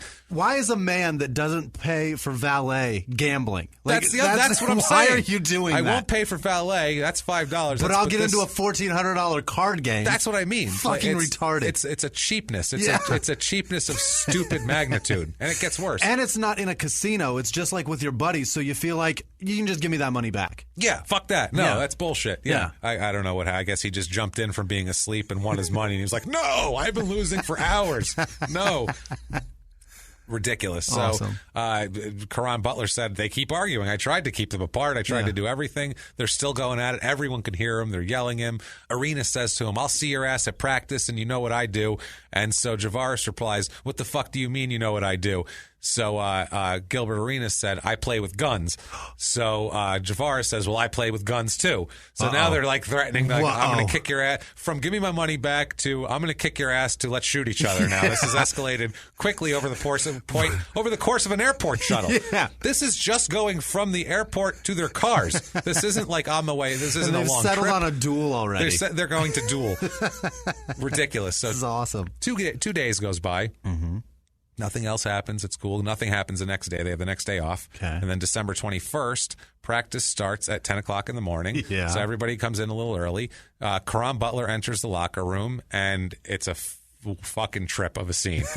He walks in there, and Gilbert Arenas is standing in front of. He has two locker stalls. It's the locker that Michael Jordan had when he was with the Wizards briefly. Yeah. He had a double locker, and it was so they gave that to Arenas. So he's standing in front of this. It's just funny that this is Michael Jordan's locker that this is going to happen in front of. How much posturing is that, by the way? That like when you come in and you're the other guy and you're forced into this little locker, and then you look over to the guy that also has your fucking money, and he's got double the room. It's just like... Yeah, he's the star of the team. He's got the bigger dick already. Well, what he does have, Gilbert Arenas, I'm not sure about his dick, but what he does have is on the bench there, he has on a towel, he has 4 guns laid out. Oh, my God. And he has a little card there, and written on it, it says, pick one. He has, and he tells... Oh, my God. Javaris has his back turned in front of his locker, not looking at him, and he says to Javaris, Gilbert Arenas says, hey, motherfucker, come pick one. I'm going to shoot your dick off with one of these. See, that's where I heard it, and I was like, this guy's a fucking menace. So he says that. Now,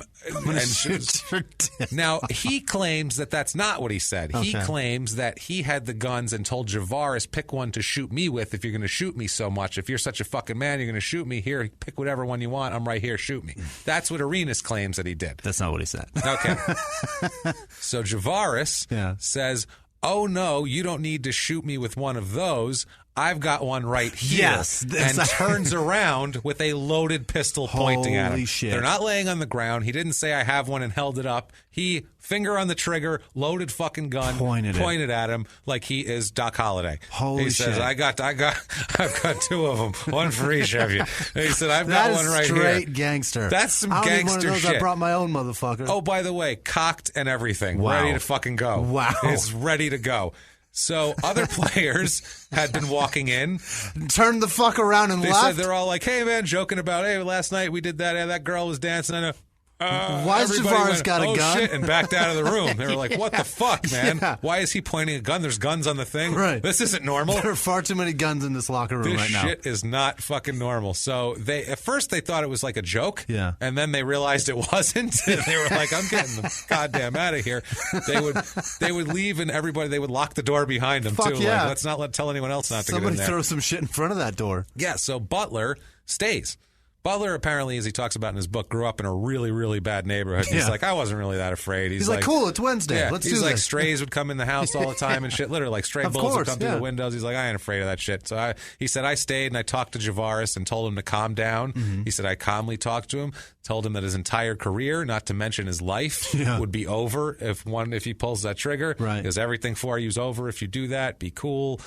He said he looked back at Gilbert Arenas, and Gilbert was backing out of the room at that point. He was leaving, like, okay.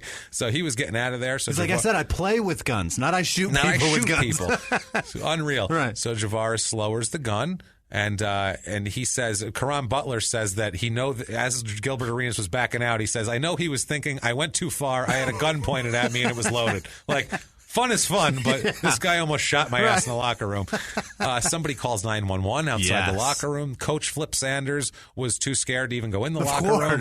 That's amazing, first of all. The coach is too scared to go in there. He scared a silver-haired middle-aged white man away. Yeah, he did. Awesome. He scared him away. I'm trying to think of a coach that would go in there. I'm thinking like John Thompson, the old Georgetown coach. Would have been, I could see. Oh, you know who? He'd have kicked the door and been like, motherfucker, put that gun down. You know who else is Pat... Fucking the guy Pat Riley. Yeah, Pat Riley was crazy. Would walk in there and be like, shoot me in the head. You see this hair? It will not move. Van Gundy would have walked in with his hair all crazy going, why do you have a gun? What's wrong with you? So, anyway, Pat Riley he'd walk in there with goons and he'd be like, we said put that shit down.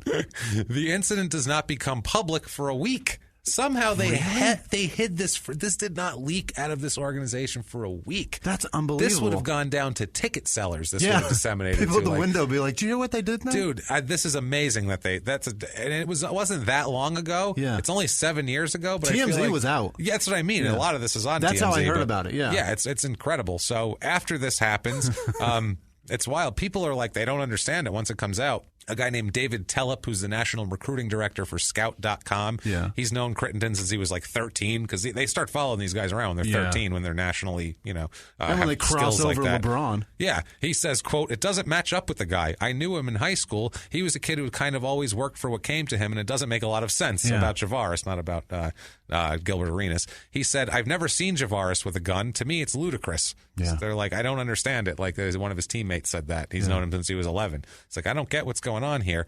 So New Year's Day 2010 is when it breaks in the press nationally. So everybody's home watching TV and shit, and they see this. New Year's Day, everybody in America's off, too. Everybody's off. Nobody's at work. No, hardly any. So players, they just basically, the league said and the team said, everybody's fucking suspended until we figure this shit out. No one come here anymore. Just you guys are nuts. Stay home. Yeah, so January 14th, police search Javaris Crittenden's apartment looking for a gun or looking for whatever, and nothing was ever found on it.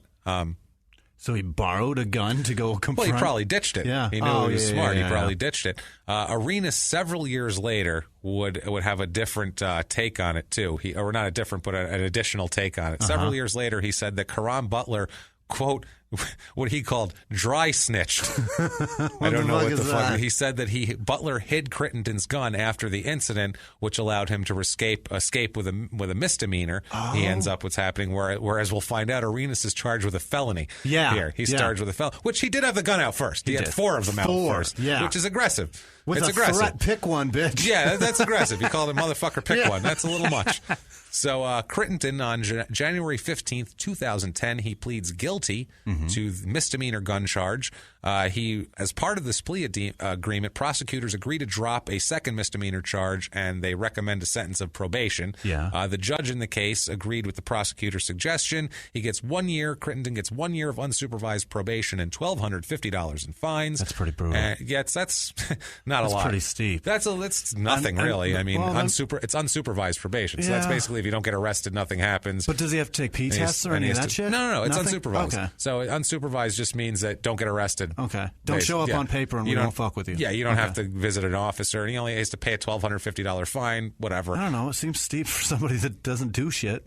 He did pull a loaded gun on somebody that wasn't holding one. That's a little much. Kind of self-defense. Because Gilbert fucking egged him on. He did egg him on. And he brought 4 guns. But it's a loaded, cocked gun. Yeah, that's true. a bit much to point at someone in a professional environment. If it was on the street, I would have said, all right, fine. Yeah. You're in a goddamn locker room of a fucking NBA team pointing a gun at a man who makes $100 million. We're through the looking glass on this shit. It's weird. You're about to shoot their blue ribbon pig. Yeah, that's shit crazy. is fucking weird, man. He also agrees to begin a mentoring program to children in D.C. and work with the NBA on relief for Haiti earthquake victims. So he's got that sort of. They want him to do charity shit. So it's unlawful possession of a firearm. Like what's the hot commodity right now? What's the hot thing that people are donating to? Haiti. That's the one. We'll make him do that then. Yeah, that'll work. He's going to donate to the Red Cross over and over again. He served like 2 days in a halfway house for some reason. Okay. I don't understand what that was for, but whatever. His attorney, Peter White, who sounds like a silver-haired middle-aged white man extraordinaire, he said that, quote, Mr. Crittenden, who was 21 years old at the time of this incident, has never before been arrested or charged with any crime, and with today's misdemeanor plea for possession of an unregistered firearm, accepts responsibility for his conduct. He looks forward to explaining his actions to the NBA and returning to the basketball court as soon as possible. Yeah, it's just one of those disclaimers at the end of an ad. That's all that is. And that's then so silly. He said Mr. Crittenden brought a lawfully owned unloaded handgun into Washington D.C. only because he legitimately feared for his life. Only it was loaded. Right. That's the difference. It was. Now Gilbert Arenas, a few days later, pleads guilty to a felony charge and faces sentencing in March. As a plea agreement, prosecutors aren't going to seek more than 6 months in jail. Okay. And both of them are suspended without pay indefinitely. Right. Indefinitely. That was an indefinite suspension, Ouch. which was wild. March of 2010, they suspend them for the rest of the season. See, and that's why everybody acts like Gilbert's such a hard ass, because in the situation, he got the felony. Right, Well, he was the instigator. He was the instigator. But he didn't pick a gun up and aim it at somebody. No, that's true. It's everybody's wrong here. Right. Nobody's right. Everybody's wrong. That's so amazing. If I was an NBA team, because I hear about this all the time, beefs over gambling debts, that would be my number one thing is, you motherfuckers aren't allowed to gamble on the plane. Fucking period. Yeah. Period. Not allowed to gamble on the plane. You want to gamble after everything? You want to go to somebody's house and gamble? You're not gambling on team premises. I'm sorry, because this happens all the time. And it's illegal. Hello. Yeah. Well, it's just guys getting fights over it. You can't be on the court not wanting to pass to someone because he won $600 from you the night before. Like, that's a good point. It's bad for morale. Bad for business. Bad for business. Bad for morale. Now at this point here, we got to go to a Jarrett Jack quote. Jarrett Jack was the guy who played point guard at Georgia Tech before Javaris got there, and he has some really perfect thing to say here. He says, quote, one thing my agent told me when I came into this league, he told me you can never be worse than your problems, which is the smartest shit. If your problems are big, you better play bigger than your fucking problems. That's a great fucking piece of advice. That's a silver-haired middle-aged white man telling you can fuck up as commensurate to your ability. Right. Other than that, you can't fuck up more than you are. So, as that goes, you're not going to, if you're Gilbert Arenas and you fuck, or if you're Javaris Crittenden and you fuck up like this and you average 5.3 points a game, that's not enough. It ain't going to last long. For this season, though, he did make $1,477,920. He's made $3 million in his life already. He's made $4,144,680 at 21 years old. And he's 23 at this point now, 22, and that's what he's made. His NBA totals up to now, because guess what, guys? That's it for the NBA for him. Oh boy, that's it. 23 washed up out of the league. Ouch. Because of this and, lack of ability and but then if you're other smart, factors. You can make that last for the rest of your life. And if you really work hard, you can reform your image and get back into the league next year if you don't fuck up more. Yeah. We'll find out how that goes. Okay. In the NBA, he played 113 games, 5.3 points, 2.4 rebounds a game, 1.8 assists per game, 16.4 minutes per game. Mm-hmm. So not all that, not a Hall of Fame career. No. Yes. So once we get to, now we're in 2010 here. Dalla, as we said, had been killed last year. So all the guys around him start to get tighter. Javaris starts to hang out with K-Swiss, and K-Swiss's best friend known as Little Swiss. Oh, boy. Or sometimes Flacco. And we're going to call him Flacco to avoid confusion. Flacco is a small-time weed dealer and sells some other shit, too. The gang... They like him. The Mansfield Crip guys, these guys that he hangs out with, they like him. He likes them. They don't judge him. Because everywhere else he goes, he's like, oh, you're that guy that fucked up. And, they don't give a shit. No. They're just like, hey, he's a decent guy. To them, he's the guy that crossed over LeBron 10 years ago. Absolutely. He didn't feel like he was a gang member. He just felt like he hung out with them. But he also gets a nickname? A tattoo, worse than a fucking nickname, a tattoo on his stomach, of a hand making a C for the Crip. It's the Crip logo, basically. I guess you call it a logo. The gangs have logos now. He gets that large on his abdomen tattooed. So that's a bad sign. Jesus. Mia, his girlfriend that we've talked about. Said, by the way, that tattoo will get you shot at a public pool. How about don't do that? Yeah, that's a dumb idea, That's probably. so stupid. But he does it anyway. Mia said, quote, he had a fence around him in Atlanta. When he came to a different city, it was harder. In L.A., he thought he was building a white picket fence, but he was building a black barbed wire one. That makes a lot of sense. That sounds mildly racist, too. A little bit, yeah. She's black, I think, though, so we'll let it slide on this one. And she had to deal with this asshole, so whatever she has to say, she can say whatever she wants. In the 1980s, a rosé swept the country. Hey, Mike, I really like this White Zinfandel. Well, good. Now put it down. We're going to try another one. White Zin became America's top-selling wine. But most don't know that this sweet drink has a sour history. What began in 1986 with counterfeit bottles. A big fraud, a multi-million-dollar fraud. Sent investigators chasing one of the most powerful families in the business, the Licciardis. But the closer the feds got to them, the more dangerous things became. It's a story of deceit. At the time, I was paranoid. Threats. You touch my kids, I will kill you. And murder. With a .22 caliber bullet to the head. What started with a scheme to mislabel wine spilled into a blood-soaked battle for succession. Welcome to Bloodvines. You can binge listen to Bloodvines exclusively and ad-free on Wondery Plus. Join Wondery Plus in the Wondery app, Apple Podcasts, or Spotify. Everyone out there should listen to Small Town Murder. You really should, mainly because you never know who's next door. And that's the point of this show, really. You never know who is next door. You never know what's going to happen on Small Town Murder. That's what makes it so wonderful.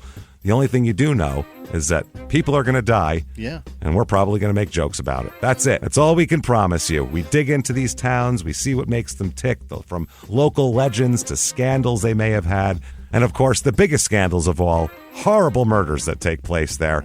And we put our, what I feel is a completely appropriate comedic spin on the whole thing. And you know you need a laugh right now. So get in there, listen to Small Town Murder. Follow Small Town Murder on the Wondery app or wherever you get your podcasts. You can listen to Small Town Murder early and ad-free right now on Wondery Plus. And now back to the show. July 21st, 2010, Javaris reality comes knocking on his door. Yeah. Actually, it's not reality. It's two LAPD detectives. They That's knock on the super door. reality. Yeah, they hold their badges up and say, hey, we're here.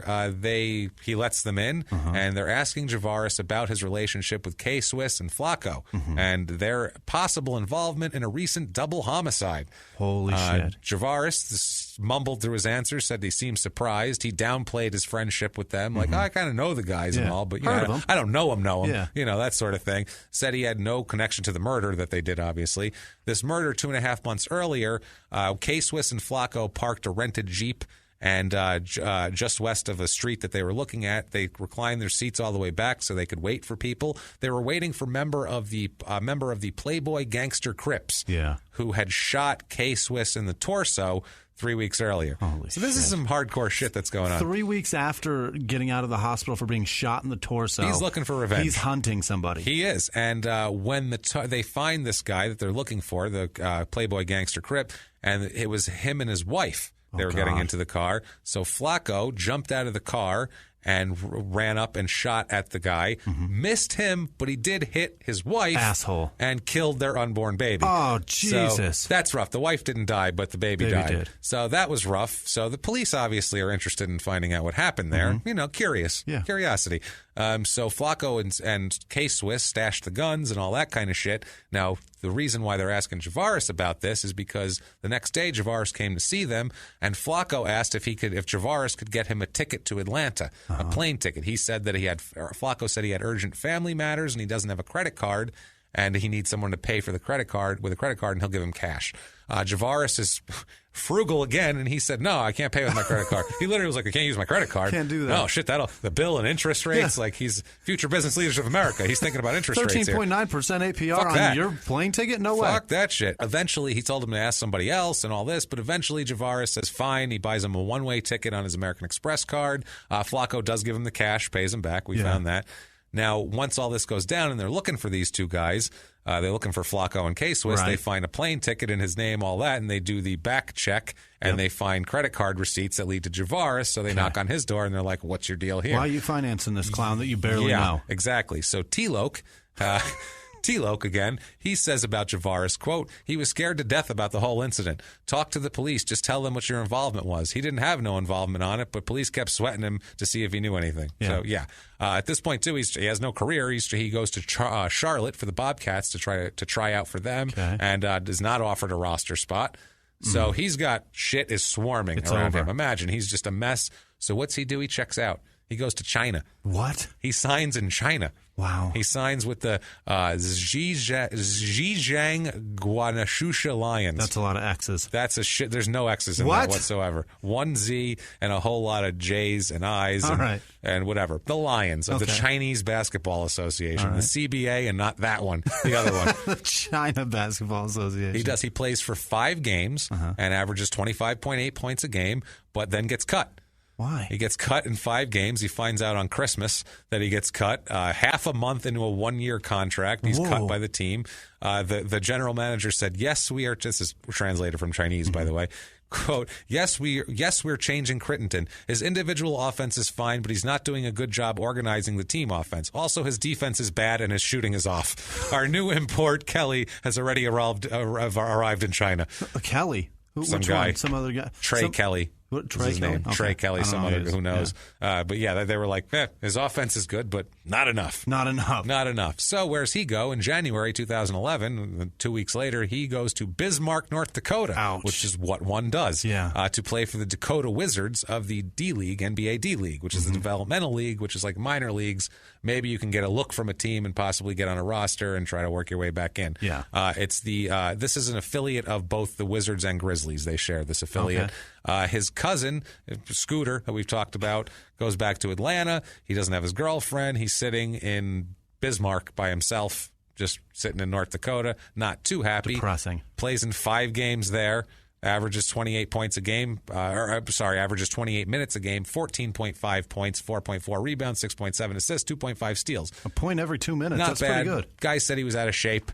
People said he was out of shape, and he didn't seem to have the drive, and he leaves after that. He got cut in a country that come up to his knees. Yeah, like scoring 28 points a game, too, but they were like, we don't like him. That's got to be so depressing. It's got to be all washing over him. So January 2011, district attorneys summon him to testify against K-Swiss and Flacco in a preliminary hearing, and it's only to confirm that he bought the plane ticket. He had to answer the questions. They said he answered meekly, and he basically talked in a whisper the whole time. Jesus. And he just said that, I don't know anything. I bought the plane Something's ticket. wrong. Yeah, it's ridiculous. So April 21st, 2011. Shit starts to really pick up here. He returns from L.A. They're in Atlanta. Him and Scooter. He's with Scooter. They're going toward a barber shop on Cleveland Avenue, which is his old neighborhood. It's a shithole. Never go home. Stop fucking going home, don't you do idiots. it. Don't go to L.A. either, apparently.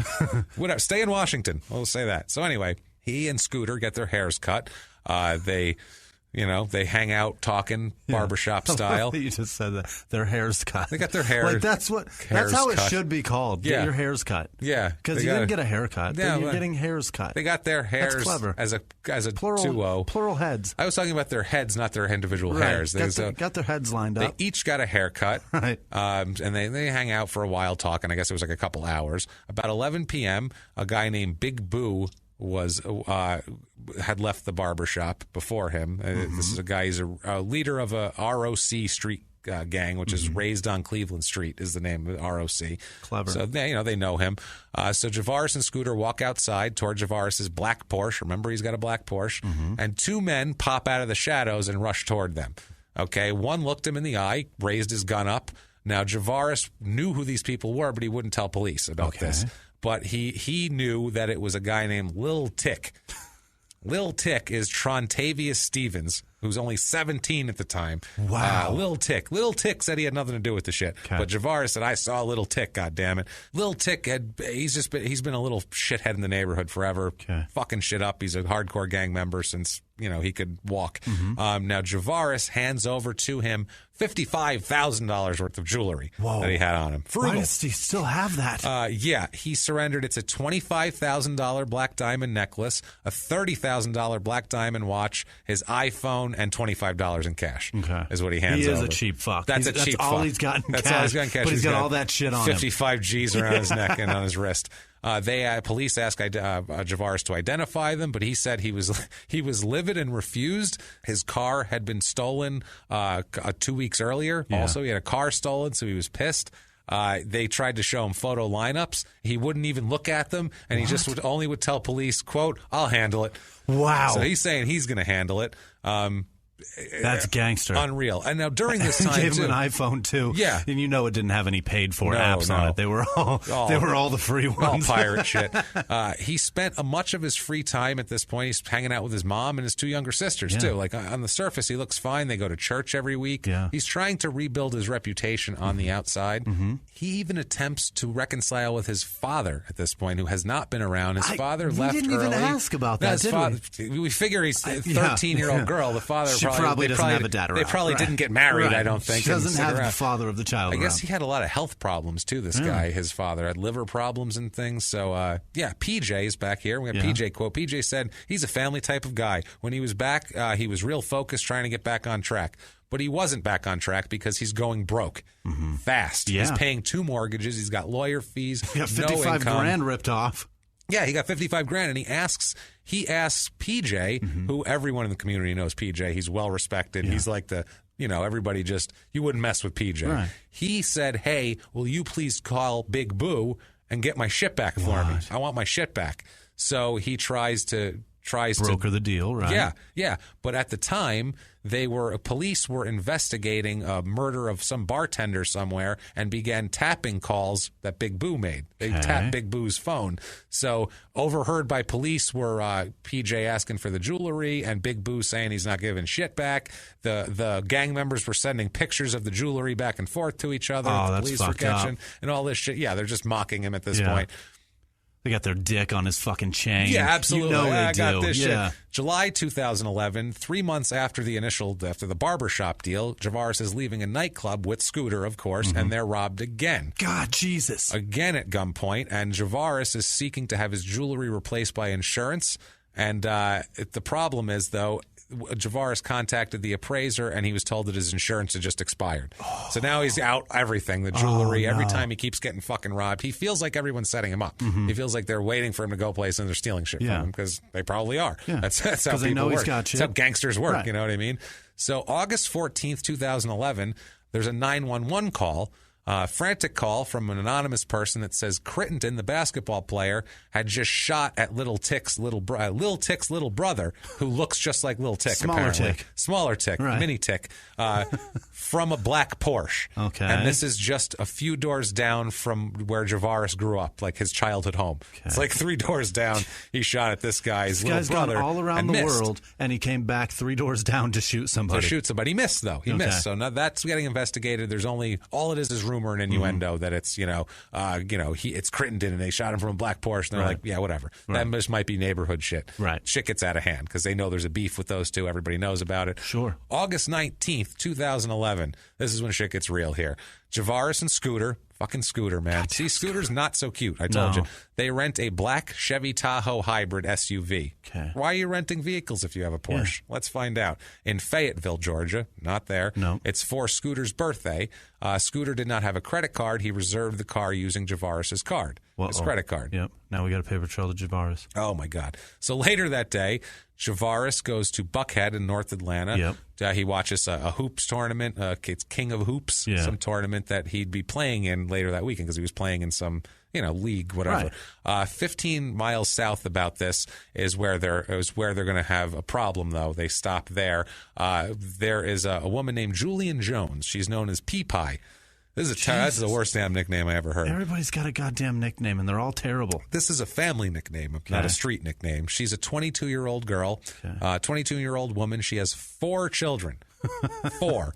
Jesus. Oldest 7. At 22. Oldest is 7, youngest 10-month-old. Holy shit. Okay, she's got a lot of kids. Yeah. She has a shitload of kids. She is hanging out. This is her one night a month. Her aunt watches her kids. Her 2 aunts watch her kids. She has one night a month to herself. Imagine that. Imagine having 4 kids at 22 and you have one night a month to yourself. A month. Holy Every 30 days shit. you get one night to yourself. So Not even the day, because you have to. No. You're working several jobs to support this shit. You just dance in the streets, I figure, until you fall asleep and then they drop the kids back off until the to you. street lights come on. That's it, man. So she's excited. It's 9:30 p.m. She's outside. She's hanging out with Lil Tick on Macon Drive, and she has some friends coming over. They're going to go to a late night barbecue and hang out, and she's probably going to drink and just have a nice night and get the fuck away from here. So, Tick, they were hanging out. They're sitting there. Everybody liked Pea-Pie, by the way. She's known as a really nice person. Everybody loved her. Just a sweetheart of a woman. There's no way to dislike her. Just a happy-go-lucky person, which is tough for a 22-year-old with 4 kids. That's a lot. So at this point, a black SUV, sounds familiar, doesn't it? Was it a hybrid? Oh, it's a hybrid, as a matter of fact, with dark tinted windows. Crazy. Creeps up Macon Drive. Pea-Pie at one point, as the car was rolling up, handed Lil Tick a lighter to light his cigarette. At that point, the window rolls down in the SUV, and someone starts dancing. 4 gunshots with a rifle. Oh my God! 4 gunshots with a rifle are shot. Lil Tick dives on the ground. He's not hit, but who is hit, of course, is by the way, the SUV drove and turned around and came back to see what was going on. That's how ballsy these guys are, and they sped away. Who was hit is Pea-Pie. 2 bullets hit her, one in the pelvis, one in the thigh, and hit her femoral artery. Oh, no. So she's in bad shape. Out. She's bleeding out. 4 kids are about to lose their mother. Yep, and ambulances come at the hospital. The doctors and nurses, they perform emergency surgery. They tie her artery off, squeeze it shut. They pump her with blood. She passes out. They're trying to keep her blood going. They keep doing, the pulse is slowing down. They keep trying to pump her full of blood until finally 11:34 p.m. she's pronounced dead. God damn it. From this. It's terrible. The family is beside themselves. Obviously, she has 4 young children now who have no mother, nothing. Now, on Monday, this is, I hate to breeze past this because this is fucking horrible. That's the worst. This is an innocent 22-year-old woman who's just hanging out on the street with her one night away from her kids, and she's going to hang out and go to a barbecue and not bothering anybody, and she gets shot and killed for standing there. That's fucking horrible, man. God damn it, Little Tick. Damn you, Little Tick. Well, fucking damn you, Javaris, as we'll find out here. Yeah, but Little Tick started this whole shit. Little Tick's a dick. Yeah, Little Tick's a shithead. Little Tick's Gilbert Arenas in this situation. Yeah, it is. He pulled the 4 guns out. Yeah. Fucking jerk. On that Monday, Scooter returns the rental car and asks to remove Javaris' name and credit card info from the rental contract. Yeah. He then pays with money from a money order from a Flash Foods, which I don't know what that is, but whatever. Imagine a grocery store. I would think. That night, police go to Fayetteville. They knock on Javaris' front door. And with a search warrant, they find an AK-47, a black and silver pistol, and a shotgun, but not the high-powered rifle they were looking for. They said they found nothing of evidential value because that wasn't the gun they used in the shooting. Yeah, they even searched the ponds, the forests, everywhere around there, everything. An AK-47 is not a drive-by weapon. That thing just dances. That's so inaccurate. That's not a great weapon. We know from experience. We try it all the time. But it just doesn't work. It's just a terrible gun. It's a terrible gun. Yeah, it is a piece of shit. It's why we don't use them. So people start tweeting at him like crazy.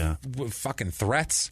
Gangsters are threatening him and shit. It's crazy. So they were tweeting at him. They're tweeting at him. That's some modern day shit. Putting it on record. Yes. Now, meanwhile, the detectives find the SUV at the rental car place and tear it the fuck apart for fingerprints, gun residue, anything they can find.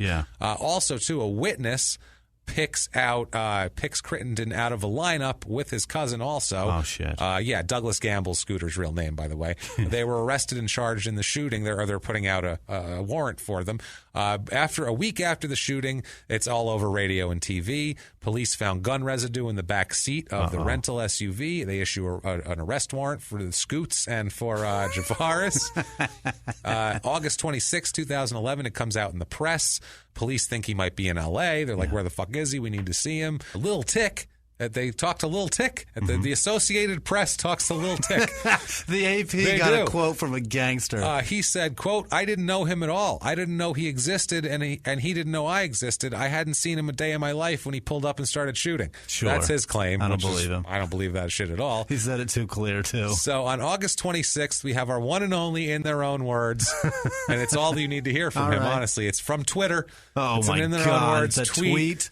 And this is after it's announced in the press that he's wanted for murder. Yeah. He's tweeting rather than figuring that out. He says, quote, in their own words, quote, this is crazy. Trouble continues to follow me for some reason. I put my trust in God. That's his tweet. I don't know why, because you're shooting. That's what he's throwing out there into the world in his defense of Unreal. Being accused of murder. August 29, 2011, attorney Brian Steele says that Javaris will turn himself in. He says Mr. Crittenden wants to clear his name. He's innocent of the charges. Okay. August 30th, 2011, FBI agents finally find Javaris and take him into custody at the John Wayne Airport in California. Wow. All indications that everybody found were that he was attempting to return to Atlanta on a Delta Airlines flight. Is that the Burbank when he was left? I believe it is. Yeah. Crittenden's also charged with unlawful flight. He's staying the fuck out of LAX. That's hilarious. He figured, John Wayne, no one will find me there. That's the one where if you're on the run, you fly out of Burbank. Yeah, you fly out of there, fly Orange County or something. Yeah. Crittenden's also charged with unlawful flight to avoid prosecution, the whole deal. Back in Atlanta, he's got supporters everywhere. Really? Huge numbers. He's LeBron of Atlanta. They're coming out at his bond hearing. His lawyer brings a petition signed by 1,000 people asking the judge to grant bond. Several character witnesses, Georgia Tech coach Paul Hewitt, who coached him, his middle school teacher, his ex-girlfriend Mia, they all testified to what a great guy he is, and this isn't like him. And Unbelievable. Mom, who's still 32 at this point. The prosecutors are trying to say he's involved in gang shit. We need to keep him. He can't get out. One of the prosecutors said, quote, this is very concerning to our office that gang activity extends beyond the street level, but actually ventures into professional sports, and what type of message that actually extends to the young people here in the city of Atlanta. We are so very concerned with it, and we want to ensure that the young people here in the city don't copycat these efforts. Yeah. Fair. Prosecutors bring up that he has a huge Crips tattoo on his stomach. You can check that out and say he's in a gang, but he denies that he's in the gang. He just says he just hung out with them socially, so you get a giant tattoo on your stomach. That's basically what a gang is. That's a gang. You hang out with them socially, and then you do drive-bys and shit. That's what you did. So they're asking for bond. They have the balls to ask for bond on this shit for murder. Guess what? He is granted bond. What? They fucking grant him bond at the $230,000 is his bond. Pay not $5 million. Not $5 million. It's so low. It's unprecedented for a murder case in Georgia. Really? Unprecedented. Yeah, it's ridiculously insane. Ridiculously cheap. Never happened before. Yeah. Less than a month after he's arrested for murder of a fucking mother of four, he is walking out of jail. But I'm sure the judge was like, he won't pay $5 for valet. There's no way he's going to pay $23,000. Yeah, well, whatever for his freedom, sir, he will. Yeah, he will at that point. He's not that cheap. Right. So February. Now he's out. I wouldn't leave my fucking house at this point. I would be. Whatever. Okay. If I'm a little tick, I'm in a walk-in freezer somewhere. Yeah. If I'm Javaris, I'm doing the same thing. I don't want to get in trouble anymore. I got enough problems. I'm out. I don't want to go back. February 23rd, 2012, he is arrested. Yeah. He's fucking arrested after being pulled over by police for going 60 in a 45-mile-an-hour zone in his Porsche. Riverdale Police Major Greg Barney says that they tried to get him out. They tried to give him a ticket. He refused to get out of the car. Yeah. He refused to sign the ticket. Yeah. He was being a complete dick until the cop finally... they said persuaded him to get out of the car, probably pulled a fucking gun on him, persuaded him to get out and was arrested for resisting arrest and it was speeding and obstructing an officer. When you get arrested, do they revoke your bond? Apparently do you not. Lose that? Apparently not, because he's out again. December 20th, 2012, he is... there's a lawsuit filed against him by the mother of his baby, a woman named Tyrese Daniels, for allegedly abusing her on several occasions, including a time when she says that he punched her in the face while she was breastfeeding. What an idiot. Daniels says, quote, that's as bad as you can get. You can't go anywhere now. Jesus. Quote, we got into an argument over what the baby would wear for pictures. Javaris hit me in the face while I was breastfeeding because he said I had a smart mouth. Wow. Then He would also... He is such a piece of shit. He He's a piece of shit, this fucking baby guy. attached to her Attached to her. Yeah. Not holding it, it's attached to her nipple. Unbelievable. Oh, Jesus, that has to ruin the milk, I would think, at that point. Yeah. So, also, too, he sent her text messages threatening her, claiming she would end up just like her, quote, dead mother. Whoa. You can't do that, especially when you're up for murder charges, you fucking idiot. What he meant was before she was dead, that's how she's going to end up. Wow. So he's been ordered to stay 100 yards away from her at all times. She has custody of the child temporarily, and obviously this isn't his first offense with a woman, so this is pissing me off here. Now, October 2013, there's a curfew imposed on him while he's out. Okay. He's to remain home from 7 p.m. to 7 a.m. after allegations that he this is unreal. After all this shit. Now, there's twice now. He's out on bond for murder, which is ridiculous. They're preparing a trial for murder. He has to have a curfew because there is allegations that he attempted to intimidate the Fulton County assistant district attorney who's prosecuting his murder trial. Holy shit. What the fuck? How dumb are you?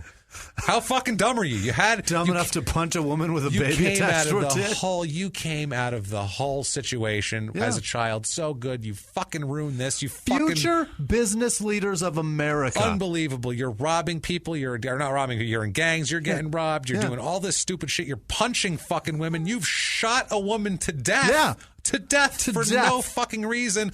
I feel bad for all these people, Jimmy. How the fuck? But not nearly as bad as I feel for me for looking for 2 fucking hours for another Javaris Crittenden that doesn't fucking exist. So it's me. This is episode number 1. That's like the second one. Is it? Via Czeslaw Dotsik. Oh, There's none of them either. Yeah. So, but this is like... But you found a fucking... Art Schleister. Don't get me wrong. That's what I mean. I look hard. I spent 2 hours looking for the guy. That's what I'm saying. I spent 2 hours looking for the fucking guy, but he's not there. It's just I found a Russell Erxleben, for Christ's sake, and that spelling is weird. Holy There's shit! an X in that shit. Yes. So at this point, he becomes involved in a custody battle over his son, and he needs money for a lawyer because he has no fucking money left. So what would you do now? Suck dick. I don't know. What do you do, right? What do you do at this point? It's all gone anyway. Who gives a shit what you do? Get a job. What he does is that would be the logical thing. He maybe use your connections through your college or whatever. Maybe you start recruiting or some shit. He uses different connections that he has. Go be a ball boy. And he uses his connections to get involved with a high level supplier of drugs. Start selling coke. So this guy sets Javaris up as a runner and links him up with an accomplice who has a car shipping business. Meanwhile, this is while the county is preparing a murder case. Murder charge. This is murder charges we're talking about. Murder. And he's fixing to be a drug runner. Yeah, he's flying back and forth from L.A. to Atlanta and to Washington. He would have his car shipped full of weed, and then when he landed, he would pick up the car and hand its contents over to where he was supposed to go. So he would just get out and do that. Federal agents, though, had been tapping his Connect's phone for a long time. So on Wednesday, January 15, 2004, at 6 a.m., bright and early, DEA agents, federal marshals, and local police break down Javaris Crittenden's door. Guns raised, banging on the door. Fucking woke him up, parade his ass outside in handcuffs and the whole deal, do the perp walk out to the cruiser. In basketball shorts only. You know it. No shirt. Quote from the police says a spokesperson for the Fulton County District Attorney's Office said that Crittenden and other suspects are accused of selling multi-kilo quantities of cocaine and several hundred pounds of marijuana during a 7-month investigation dating back to June 2012. His mom's visiting him in jail because now they hold him. Yeah. Now he's not allowed back out again because trafficking, you this idiot. Is his third fucking problem. His mother comes and sees him. Everybody comes and sees him. We have an anonymous teammate who sums up his personality here. Yeah. He wouldn't give his name. He said, quote, "As we saw in the Arenas case, if he feels disrespected by someone, he will hold on to that. He doesn't move on. With Arenas, I think 9 players out of 10 would have let it roll off their backs because everyone knows that's just Gilbert being Gilbert. He's always joking. But Crittenden doesn't have thick skin. again. He's going to remember what somebody did to him. Would he do something that heinous? When I saw that this was apparently in retaliation for the robbery, it made me pause. I know he doesn't let things go, but to commit murder, I don't know what to think. It's just a huge tragedy. That was so much, so sweet, so many sweet things about Arenas. That was definitely written by Gilbert Arenas. Yeah, no shit. That's his. That's just Gilbert being Gilbert. I think he that's just jokes normal. a lot. That's all. So they say that Javaris can't wait for this murder trial. Yeah. Clear his goddamn name. Yeah. He's psyched. He's psyched. The odd thing is, do you know who the district attorney who is prosecuting this case is for Fulton County? Is a man named Paul Howard, who happens to be Dwight's uncle. Oh, Jesus. So his father recruited him to the school. To play with he Dwight. Played with Dwight to win the championship in state, and now his uncle. Prosecuted. Full circle. The Howard family runs Georgia. They fucking run that shit. So he's up for murder, attempted murder, conspiracy to deal marijuana and cocaine, and then a host of other shit. He's got 12 things. One of them is participation in a criminal street gang, which is like a RICO case. Yeah. And he's saying he wasn't in the gang, blah, blah, blah. That goes back and forth. They're trying to say, like, look, he didn't get, jumped into the gang, but he got walked into the gang because he's a celebrity. You got a Crip tattoo on your belly, bro. Exactly. So. And how about that? To be what he was, to come from where he came from, he waited all that time of being successful to now join the Crips. Exactly. It's fucking ridiculous. It's the most reverse way ever. So stupid. So yeah, they had to talk about the gang stuff. They had to have that charge, the gang thing. Otherwise, they wouldn't, or they're not allowed to bring up anything about gang anything. Okay. So they couldn't say that gang and this gang. You weren't allowed to say that. It would have to be just individuals. But if you have the gang charge, now you can talk about how they're all part of gangs. Gang, So it's a different thing. Also, Crittenden's cousin here, Douglas Scooter Gamble, faces the same charges. They're both due to stand trial. Finally, he's in the goddamn cell, sitting there. What are his thoughts? Holy fucking shit! What are his fucking thoughts? He's sitting there thinking, gotta be thinking why. Why? Right. I could have just tried hard. I could have played better in China. I could have done more there. He's sitting there. He doesn't know what to do with himself. What if I saved some money? I could have been a future business leader of America. That's it. He's sitting there. Scooter fell asleep in the cell. He doesn't know what to do. He's just sitting there, and there's a knock at the door. And he opens the door, and it's Dexter Manley, interior designer. And he says, "How is it you come to arrive here? What you doing? Look at you all scruffy. Look at y'all in jail. Why are you doing this like this? Your clothes are very drab. I'm going to tell you now. Shoot your dick off. I want to see that. I'm going to tell you now. That outfit just ain't doing you no good. This room is you got your cousin all sleeping in the corner, looking all gross over there. This ain't good. What you doing? This is get it together, man. Just get it together, man. I'm a poof and a poof of purple glitter. He's gone. Your posture doing that is ridiculous. Well, I have to get into the character. So. Holy shit. April 10th, 2014, at the advice of Dexter Manley, I would imagine, he actually files a paper in court to be able to wear clothes in court, be able to not have to wear his prison uniform. Outfit, which is normal. Yeah. It's a normal thing to do. A lot of people file this, but I feel like Dexter Manley had something to do with it. I'm just going to take credit for that now. You need some clothes. Absolutely. So, April 29th, 2015, opening statements are expected on this day for the murder trial of Crittenden and Gamble. Mm-hmm. We know all about that. Right as it's about to start, he decides to take a deal.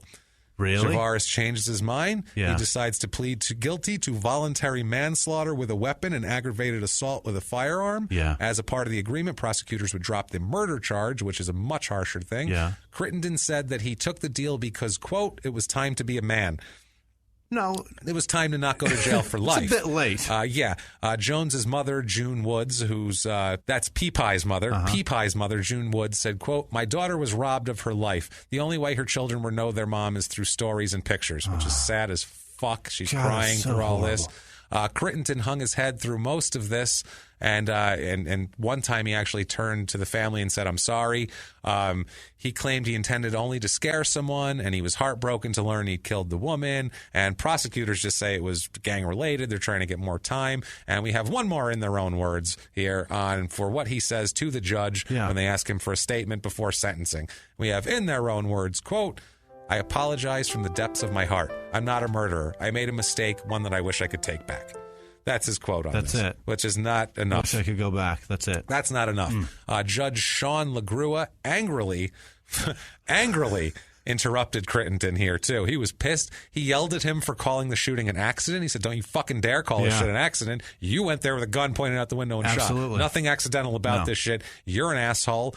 So Gamble also pleads guilty here also. And Crittenden is sentenced to 23 years in prison. You, sir, may fuck off. Take Not a even hike. to life, 23. He pled. That's why he pled. Okay, 23 years. 23 years for manslaughter. For manslaughter. Right, yeah, right, he pled. right. I mean, that's all you're going to get out of a plea. And his cousin was sentenced to 3 years in prison and 17 years probation for being the driver in this whole thing.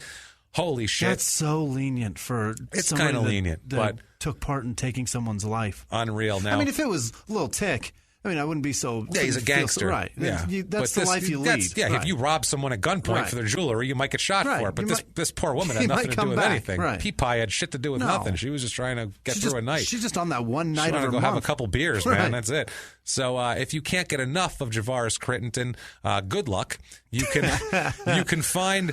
You can write to him. It's actually difficult to find his shit out there. You can go to Amazon.com and everything you find, including a signed 8x10 photo and signed autographed cards, all this shit come up as unavailable. Really? It's not there anymore. I guess they pulled it off. Yeah. Nobody gives a shit. So you can't really find anything on Javaris Crittenden, but he will be in prison for a long fucking time. You can write to him and get his autograph. You can another 20 years. So I'm good behavior, whatever. I don't know. But he sounds like a jerk off. Maybe he won't be good behavior. He won't be well behaved. No. If you like that story, what you can do after you're done laughing, what you can do is, hey, let's be positive he's here. He's kind of a scumbag. Come on. Yeah. So after when you're he done gets laughing, out of prison, his mom will still be in her early 50s. That's true. That's true. His great grandmother will still be alive, for Christ's sake, when he's in his 50s. But if you love that story, you can get on iTunes, give us 5 stars, tell us you're following instructions, following directions. It helps us out so much. I'm telling you. If you loved it even more than that, get on patreon.com/crimeinsports and give us a donation, or go to PayPal, make a one-time donation